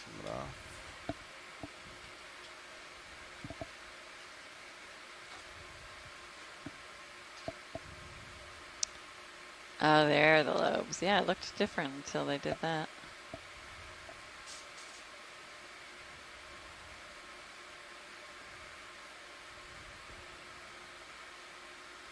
You can see the rows of cilia that beat to give it its common name I'm not really sure where it comb is. jelly, or it's a group of organisms referred to as comb jellies. Those cilia beat to aid in its propulsion. Along with get it in the darker background. Oh, yeah, that'll look nice, maybe. I'm not sure where it is positioned wise. Okay, yep. Should I let it go, or did you want it? Yeah, I think so. Oh, there's another one right in front, yeah. Okay. I think so too. Since we had to skip our mid-water dive, at least we saw one organism in the water column.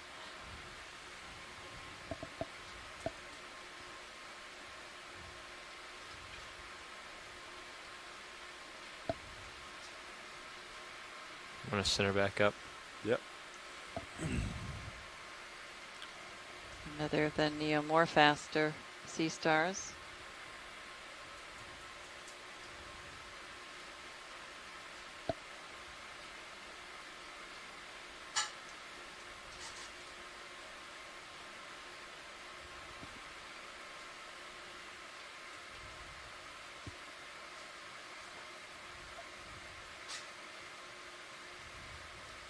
Right, Pat, that puts you at about 45 right there. Does that move already in? Nope, I was going to put it in right now if you guys are ready. Yep. 30 meters, 295. Sounds great.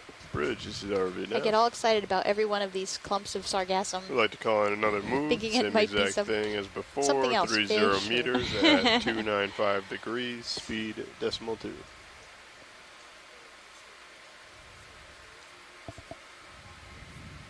It's interesting Good we haven't copy, seen Bridge. Thank anybody you. feeding on them on this dive.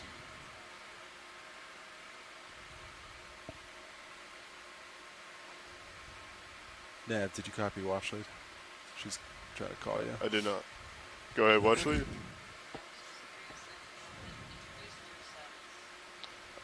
Yes, but we can again if you'd like. What? Okay. We're going to have the front row reintroduce themselves. Reintroduce yourself. Oh. Yes, sitting as pilot right now is Andy Lister, and to my left... Sitting navigator is Lars Murphy. 2 down to my right is... Sitting co-pilot Sean Kennison. And to his right, Bob, not on video. And Art Howard just ran out of the room. He's the video clip when you're ready to zoom in. guy. See what it is. And we are all from the Global Foundation for Ocean Exploration. We not only maintain and provide the RVs, but we also operate them, as you can see now, and are also responsible for all the footage you see. Yeah. I'm glad you zoomed in there, because I was going to say when they finish that there's another tongue on the bottom. That wow. is a different one. That's a very long tongue. You get a little closer and see if it goes back in. Proboscis, right. Much earlier in the dive, I had said that I thought I saw something that looked like a wiggly snake going back into a burrow, and I'll bet it was one of these. Oh, yeah, I remember that. Follow it up to the right. Copy that. I'm sorry, I didn't hear the question. Oh, I think the pilots were talking. Walking underneath the tongue right now. Okay. So the proboscis itself can be much longer than the actual worm. Down by the so, you know, let's say that's a meter long for the proboscis. The worm itself might only be 5 to 10 centimeters long. Wow. Is that one of the males for the cougar? I don't think so. It's like a... What is that? The pteropod shell just, I guess. It's a very small hermit crab using a pteropod shell. Oh my goodness. Isn't that funny? I haven't seen that before. I was wondering how that shell was moving all by itself. Oh my gosh. So pteropods are planktonic gastropods. They're planktonic snails. And they don't live on the seafloor. They are sort of at the mercy of currents. I get a lot closer to this tongue video if you want to, Oh, here it goes. Uh-oh. Hope he doesn't take the gastropod away with it. Oh, look at that. Wow. Whoa. So that was all we were seeing earlier. It That was great. Wow. Goodness, that was long. All right. Is that pteropod still there? I don't think so. Oh, no. Well, I've already moved. Yeah. Yeah. Yeah, that would be hard to find again. He was awfully tiny. Another couple of big burrows here. Yeah, well, we would have disturbed whoever's in it at this point.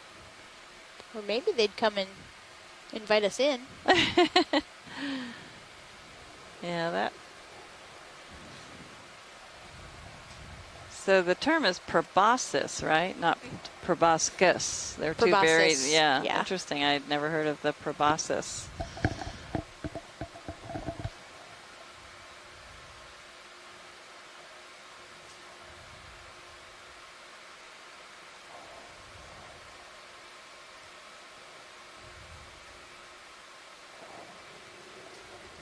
Quick zoom video. Ooh, there's somebody. Brittle star. Brittle star. Yeah, I doubt the brittle star made that hole. Yeah. But we haven't seen many brittle stars, so that's interesting. It is very interesting. Oh. Yeah, come on out. Thanks. Oh, yeah. And if you were lucky to be watching us yesterday, we watched the entire feeding cycle of a very large crab devouring a brittle star up close and personal. Yeah, it looks like it really flattened out. It was some of our best footage of the entire mission. Certainly one of the top 3 favorites. Yeah, just a... And no doubt that will be on the web in a few days. Zoom in a little video. Right there. It looks like it goes straight down instead of That's angled. Different. Let me fly over it a little bit. Without landing.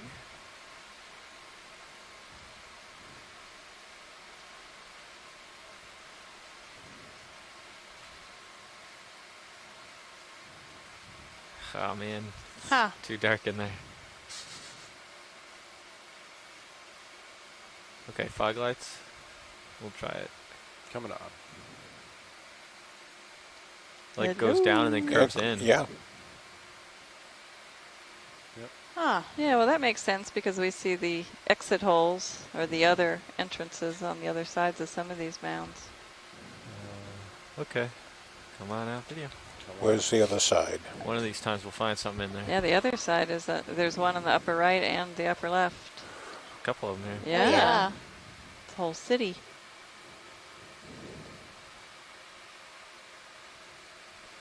Good copy, Bridge. Thank you. Where are the prairie dogs? Prairie dogs. That's a great analogy. I think that there's the blind lobsters also make burrows, but these look bigger than those I've seen.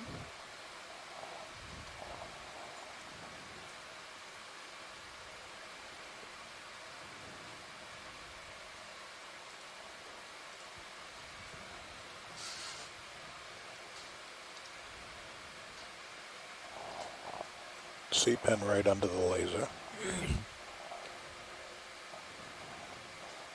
And one to the right as well.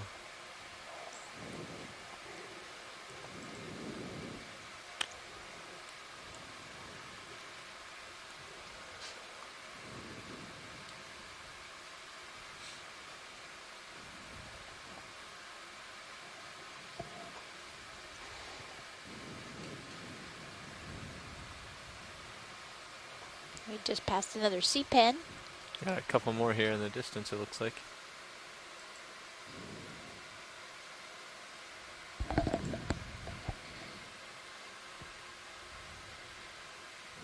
Some other tubes sticking up that. Do we want to take a look at the tubes? Yeah, just to see if any of these worms might be still outside of the tube. Probably not, but. Come on in, video.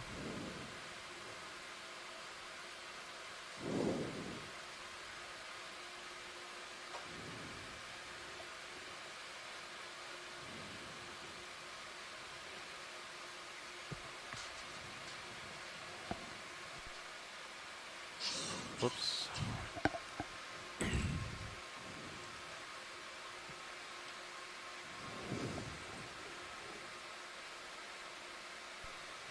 No such luck. A little something just to the Yeah, is that a small Anthomastus? To the right there? Yeah. Yeah. Up here? Or is that one of those umbulellas, or what is that? Umbellula? Umbellulas.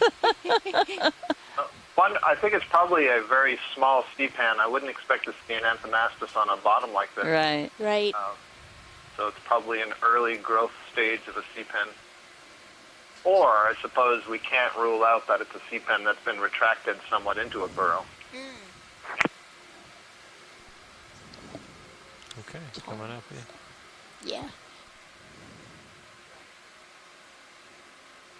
I'm going to push out a little so we can get another move in. Yeah, copy that. What's that over here? Sea star? Yeah, it looks like a sea star.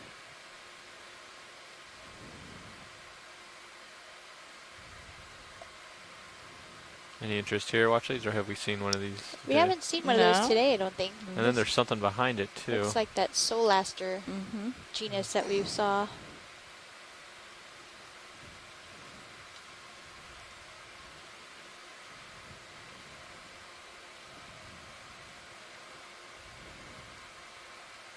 Kill lasers. Solaster, potentially, Chrisma said yesterday. Okay. Go ahead. Caribeus. Caribeus. I think that was the species. Yeah. Right, Solaster caribeus. I wonder if he's going to be eating that sargassum right behind him.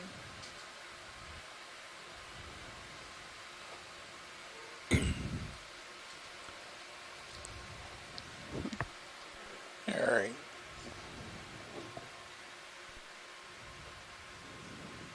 You happy here? Yeah, let's see what the other guy is. Yeah, I just want to check it out real quick. Let's see what it was.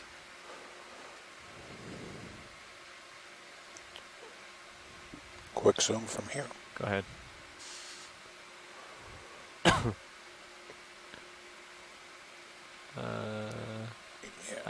Yep. Okay, come on out. Another flabellum.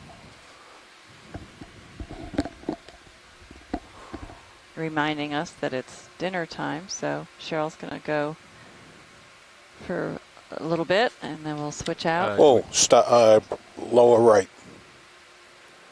Lower right. Right there, the spider. Look at this. Oh, wow. Where'd he come from? Look at this spider Lower right. crab. I didn't see him down there.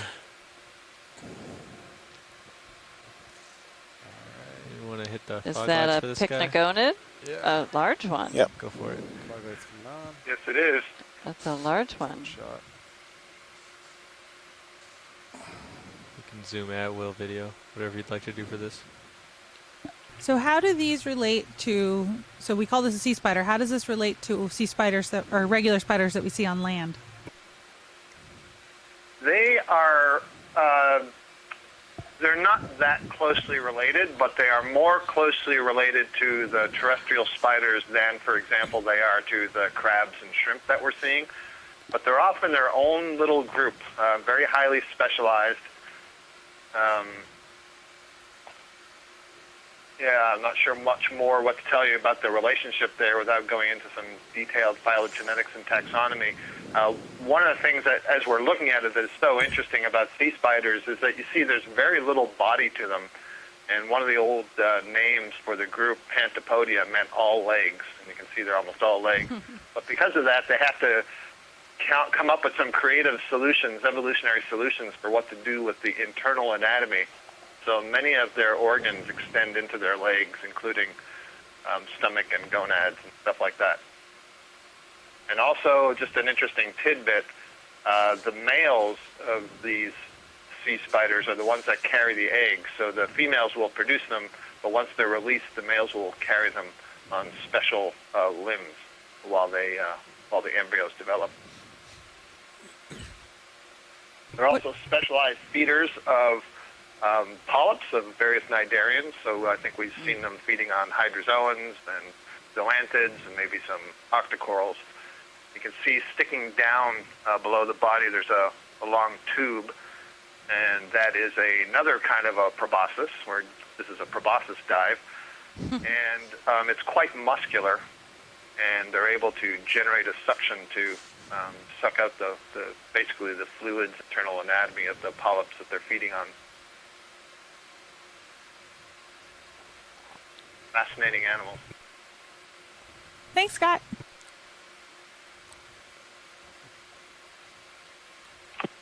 You want to laser them too, real quick, before we leave? Thanks, Scott. Yep, lasers should be on. Oh, okay, they're on my... yeah, you just tilt it down. There they are. Okay. Okay, come wide, video. So his body, the main part of the body, is only about just a few centimeters. Of course, the legs extend that length quite a bit.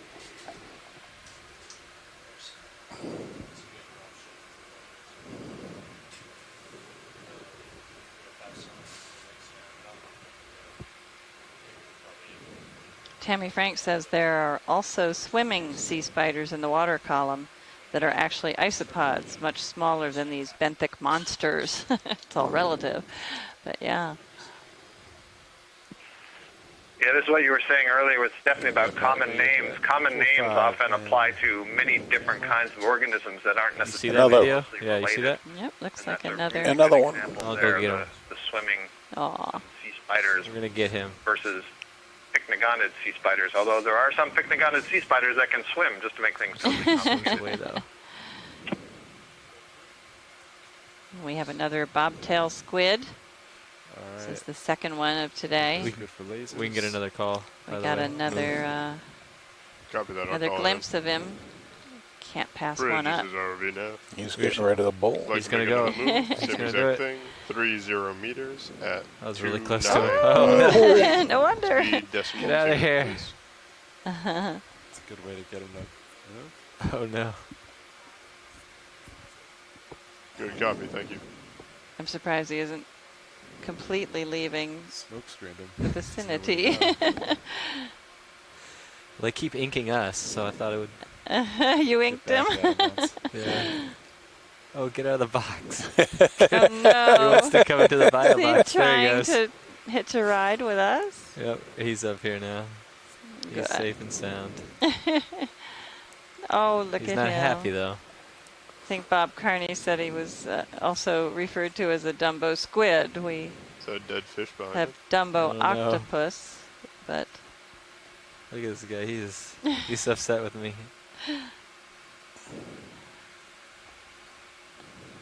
All right, we'll leave him alone. That's great.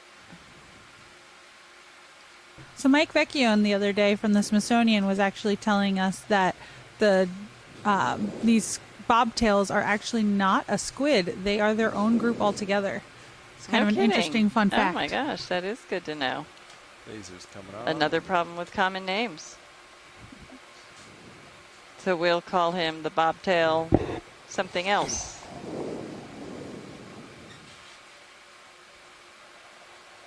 Yeah, with telepresence, we're fortunate to have experts from all over the world and from all these different institutions participating at any one point in time. And it's always great that we have the experts just you can come connected to us with the click of the internet. Video swapping out. Copy that. And that is the voice of Casey Cantwell. She is the coordinator for this mission. And she has seen a lot of really interesting things on the seafloor, Pacific and the Atlantic, and has a wealth of knowledge learned from so many expeditions.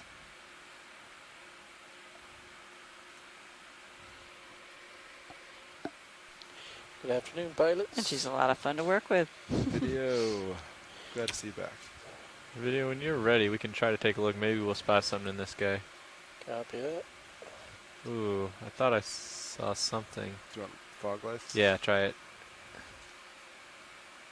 I kind of flew past him. Just trying to get a better angle. It didn't work. Nope, coming out. Thanks. Lights coming off. The mystery of the mounds. Who makes them?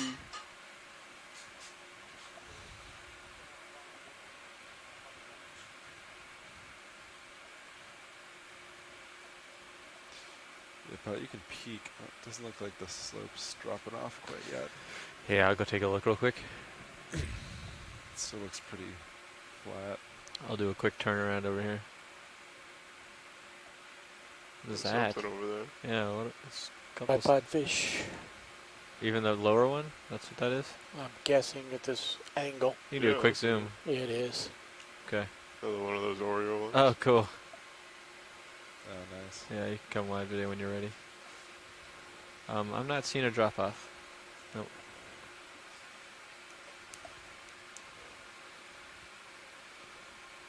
Oh, it's a divot there. Yeah, we've had a couple of those. It's so round. Can you pull my sonar out to 50 meters real quick? Copy that. Tina 4, upper right Sonar and left. Copy. Meters, 50. Yeah, nothing. So, all right, coming back. So we're about to do a watch change with the front row here. So we may not zoom in for a few minutes.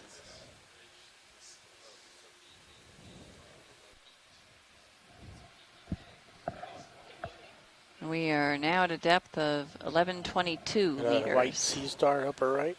Tala or Tina 4 immediately in front of your lens. Looks like there's another Neomorphaster Sea zoom Star. in. That's what I meant. Oh, and They're right in the rolling. front view. That's Didn't a have your Tina mic 4. cued. No, Oh, I was talking to other The low pilot. bait type of Tina 4.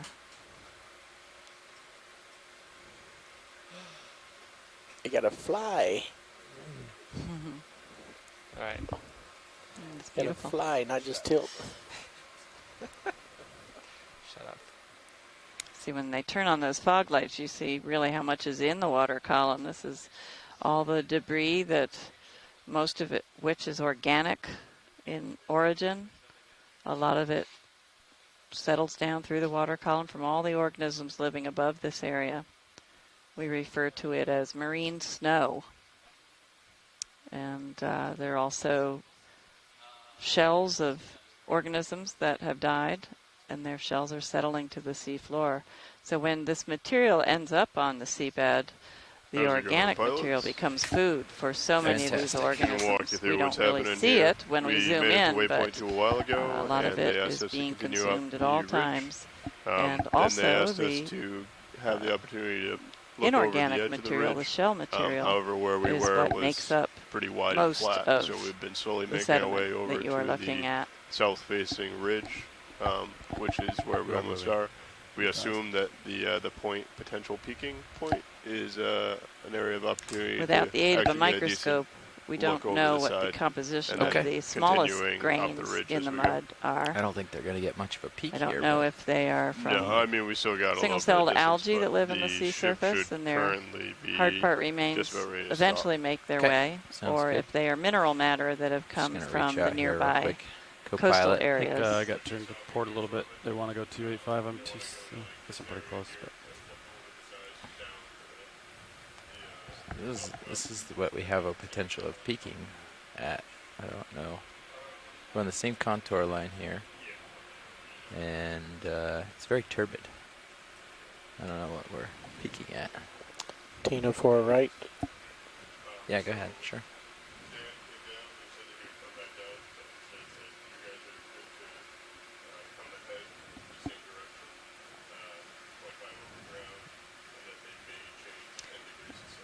Megan Putz from University of Hawaii suggests that one explanation for the mounds Sneaking is a little that closer. large burrowing organisms like Echiurans, you're sorry, asking Megan, exactly make them as they feed and get Understood. fat. Their bodies Leg of, push yeah. the sediment up into a mound, and that we might notice a hole next to the fish. mounds where a proboscis might be poking out. Okay. And Well, we are looking, that's for continue to sure, set Megan. We'll peaking keep point. looking. Thanks for that input. Yeah, can we get a zoom of the tripod? Zoom on the tripod fish? Yeah, we haven't in a little while. So in Sure case we thing. have new viewers. I haven't seen it. I wasn't at the helm Copy, here bridge, move complete. when we zoomed in today. Facing it's a very little bit different downhill coloration here, from rolling, the ones so we saw bear with me earlier. a little, but Yep, we can start in. Just watch your dust On trail. earlier dives. Yeah. Yeah.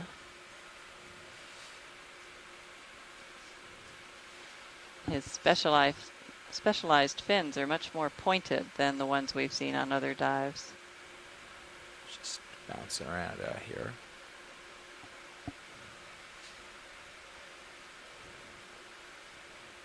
Dust coming in from the right. That's great. Yeah. Thanks. I We gotta I go. know you got to keep going. That was for me. I'm at the end of my tether, just bouncing. It's very turbid, dusty water. It's coming off the jaws and off of everything. Is that a fatter eel than before? Yeah, maybe not. Let's come back into our train here. This is not the direction of our move.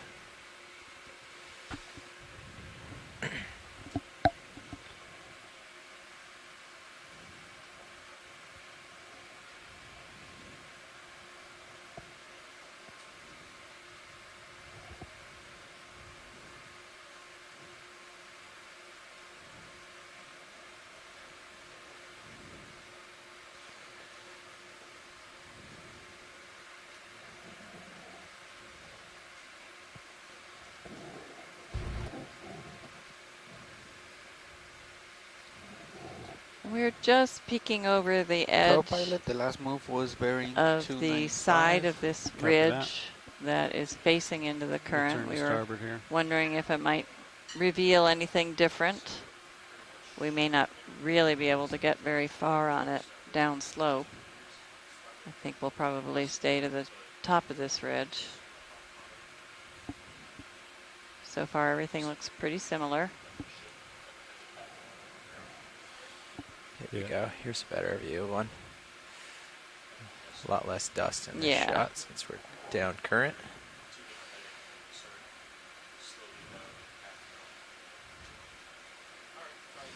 So down a smidge.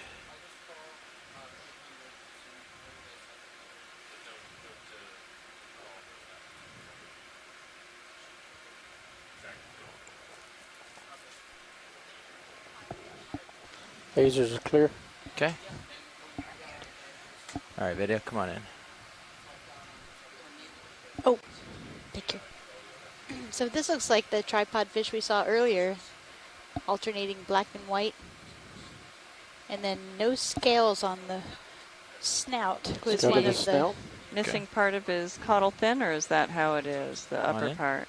I'm not sure. Yeah, I guess that looked normal for it. It didn't look like it had been chomped on.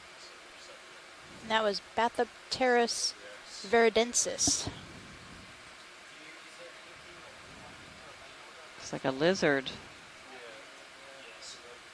You want to look at the tail fin? Sure. See if it's got that little mark. Cheryl, the tripod fish we saw in other dives, their fins weren't quite as pointed as this. They looked more like fins, but they were still resting on them. So I wonder if that's an adaptation for this soft substrate. Clear. Extra soft substrate? Yes, yeah. Oh, anemone sticking out there too. Keeps them cleaner by being higher off the sediment. Fernando, you said last move 295 follows that contour. And pilot, just to... that is correct. 295. 2 o'clock. There's a sea star. Current bearing. Say your last. Sorry, about almost 3 o'clock now. It looks like a sea star in the mud. You can see right there the bearing now. This might be another of the mud stars. You can see that.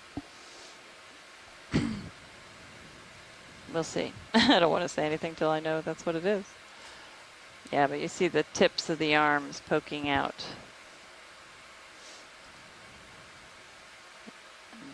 That may be in the order Paxilicidia?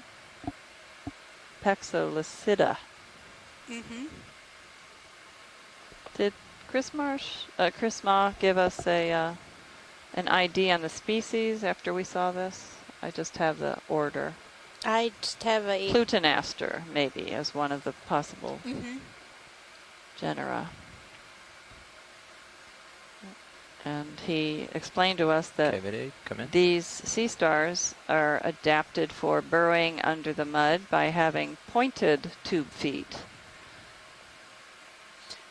We got to see one of them actually move around. Yeah, it was great. Got a great view of those pointed tube feet.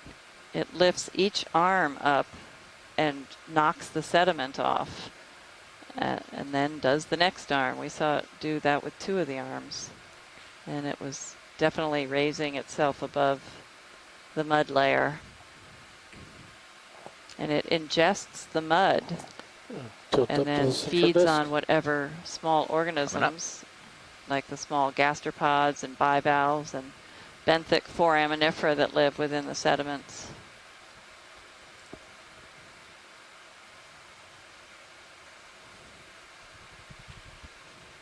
Nice. There are probably many of those here. We just aren't seeing them. Once he's done with this. Copy that. So you wanna? It looks like this mud has been worked over a lot or something. All the surface go structure. diagonal or okay. Just like 295, 297, whatever. 295, 297. All right. 300, somewhere in there. Will work.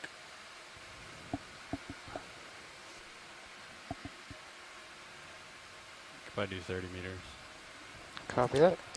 The purple thing just went off right. Just to the right now? Yeah. Coming center? Not that, but that looks like an octopus, but the thing on the far right.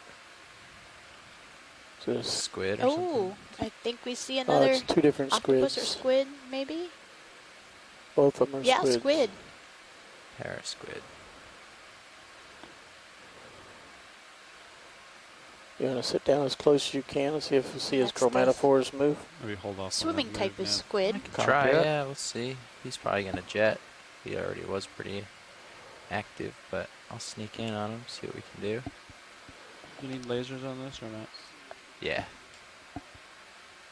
Is this a different type of squid? Come in a little more. Yes, this is different than the one. This is not a bobtail squid like we were seeing before. This is more like the EX. No, you'll have to be right down on top but of him. I don't know if that is actually the genus. Just hoping to get that's some view of them before I scare them, possibly.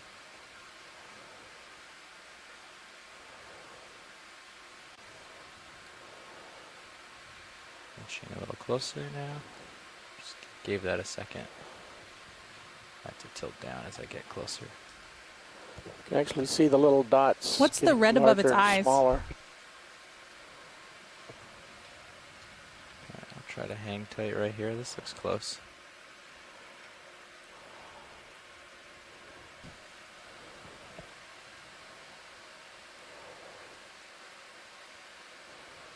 Wow. You can see the little chromatophores moving. You can get a couple seconds like this rolling, and then I can try one more notch closer and see. Okay, let's go closer. Okay, hold on. Give me You want me to pull out, or you want me to focus as you go? No, pull out. Right there, Skid. That was a beautiful view. And we'll try one notch closer. He just might take off, or she.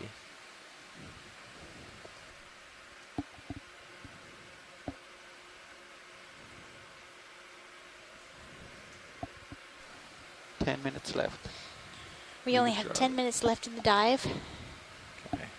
Just right between the skids, getting darker now. Okay.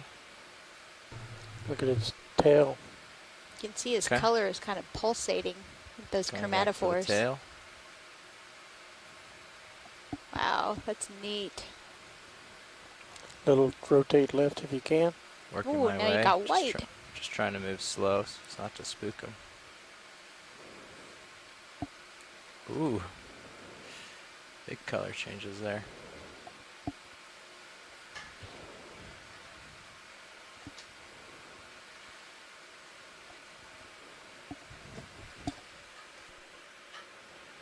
Go right for the forehead here. Some time there. Was it? It's crazy.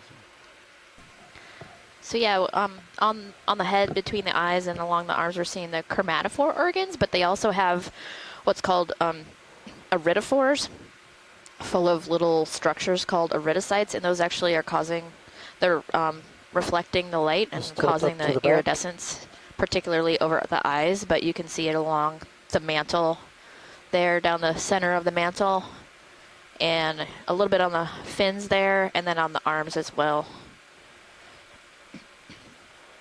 And they can actually, so in the iridophores, the iridocytes are like... Let's go for full body. I'm trying to think of how I explain them. They're just basically stacks of proteins, and then they can change the distance between the stacks, and based on the distance between the stacks is the wavelength of light that they Once we get a few seconds of this, I'd like to just which is why you see them what like happens if we kick on the extra lights. Change color. Okay. It's predominantly red right now, but you could. Okay, let's go with the lights. Yeah, so they can actually change those colors, as well as those iridescent, that light reflectance interacting with the changing of the chromatophore pigments. So the iridophores and the iridocytes are underneath the chromatophores, and they like look at the the whole tentacles down shebang the bottom, the white part. in combination can give you a really diverse color palette. Whoa, what's going on with? I don't know. Yeah. Did someone join us on the phone line? It sounded like someone. Yeah. This is Jack Arian from Bohm. I was calling in for the shipwreck call. Oh, okay. We have just a few more minutes, Jack, if you want to watch this squid with us for a few more minutes. And we're going to... Yeah, no problem. Thanks. So you can see the very small teeth in the sucker rings along the inside of the arms. I'm not sure what those... So this is not a species that I'm familiar with. It's a loliginid squid, and I think this is the same one that we saw the other day, and Mike Vecchione was calling the short fin squid. So it's either Loligo-pelei or Loligo-play, but I don't know which is which, since I'm not familiar with the Atlantic. I don't know what those really large hook-like structures on the left side of the arms are. Video's clear when science is. Okay. I'm happy. Probably agitated him enough. So if anybody is joining us for the dive planning call, we're wrapping up our dive for today. So if you could just hang on a few minutes, we're going to start that when the ROV leaves the seafloor. Roger that. Well, there's another one there. There was another one off to the right all of a sudden. Yeah, so I was talking a little bit about the chromatophore. Who's on the line? Can you just stand by because we're still live on the air with the video? Roger that. So we're just talking a little bit about the ways that cephalopods can change color using their chromatophore organs, which are elastic pigment sacs in the skin. Oh, let's just come in partial and they can do a little retract and extend the muscles surrounding those sacs of pigment and cause the pigment to extend or retract itself. So we'll either see the pinpoint of color or you'll see it expanded, and that's how they are getting this reddish color and then going from reddish to pale and back again rapidly. The reason that cephalopods use color changing is for communication, potentially in this species. So generally this species be schooling with other individuals of its same kind, and they use that to coordinate. They can also use in reproductive behavior. They'll have particular color patterns that males indicate to females that they're interested in mating, and the females communicate back to them that they are or are not. The other major reason that cephalopods use color changing in their skin is as a form of camouflage. So to blend in with the substrate or the background, whatever that background may be. Since we are at 1,121 meters and without the lights of the ROV, there would be no light whatsoever around here. It's a little bit of a moot point for this squid being this deep. They're generally not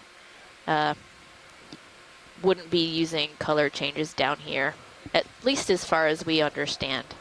But you can actually see, on the mantle, the main part of the body behind the eyes a few seconds ago, you could see the chromatophores expanding and contracting as the squid is breathing.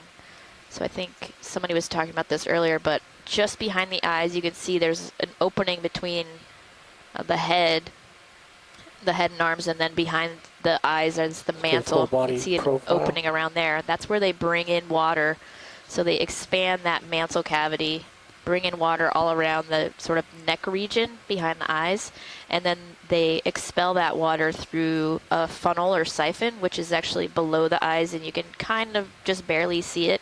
You can see it turning downward when the squid is breathing, and you can kind of tell that the water is coming out there. Or zoom into that thing is, she's talking again, about. how they breathe, but that's also how they move by jet propulsion, taking in water around there, and then the larger volume of water that they're taking in is expelled through a smaller cavity, and that shoots them backwards quickly for just regular swimming or for escape swimming.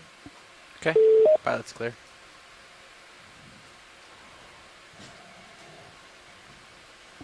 That's great video. Thank you, pilot. Yeah. Jelly floating off. We'll let them float off. You're full line. Thanks.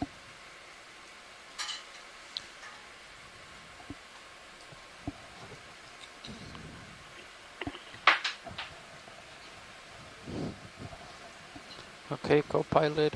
And our last few minutes are winding down here, so we'll take one more look around. Stuff. Understood.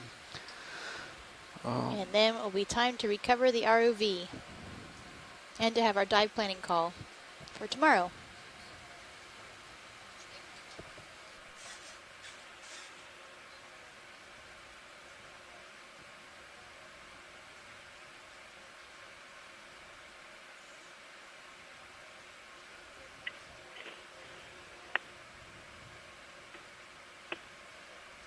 There was something above us.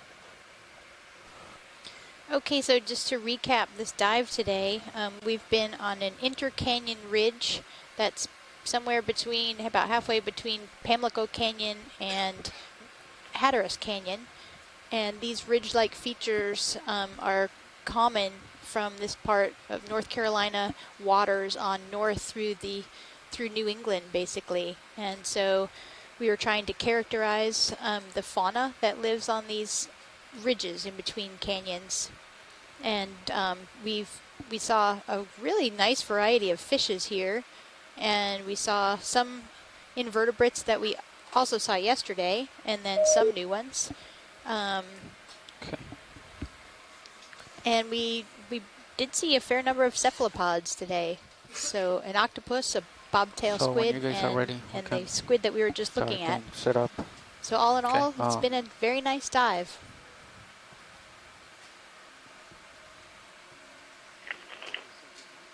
Okay. I'll push out this way a little bit, Ready for and then me to turn. So yeah, you just follow me towards the port, and you'll just turn out. Understood. All right.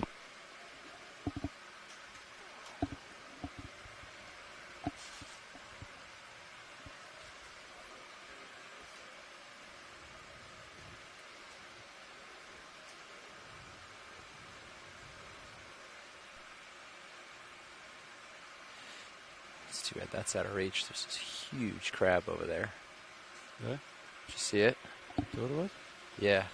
You want me to zoom in? Yeah, you can try to get it through the dust. I'm not seeing what you're seeing. Hold right there. Bring it around a little further. Come out a little. There it is. Yeah. Lasers on. That was just out of reach. That is a big dude. It's a big crab out there.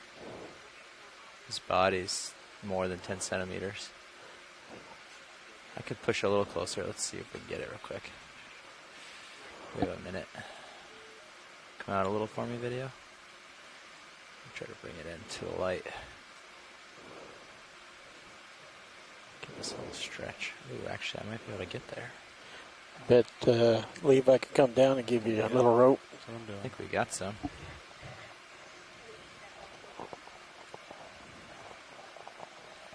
Okay, he's getting in the light. You want to come in? Go ahead, Dry Lab.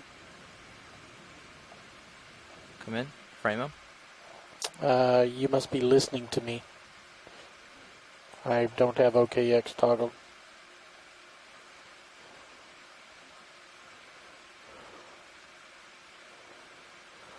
Eating some dirt.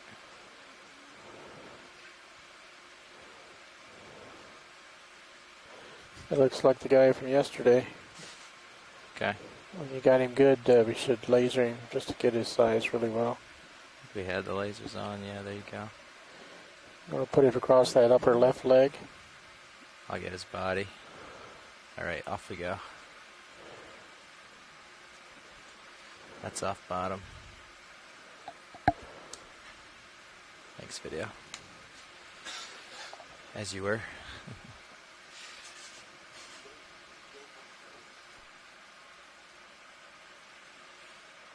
All right, back to the original plan. Here I come. Charlie.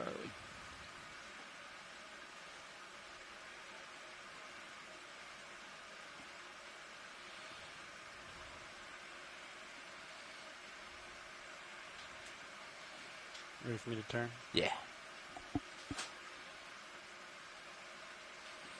Plenty of dust on the vehicle.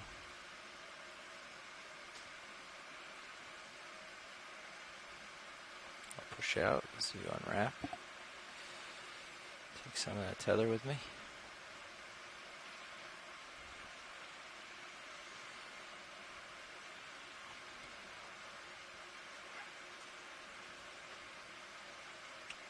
Once you get lined up, you can come out of auto.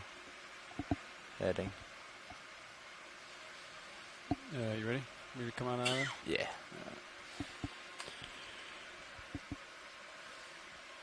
And there's my tether. There you are.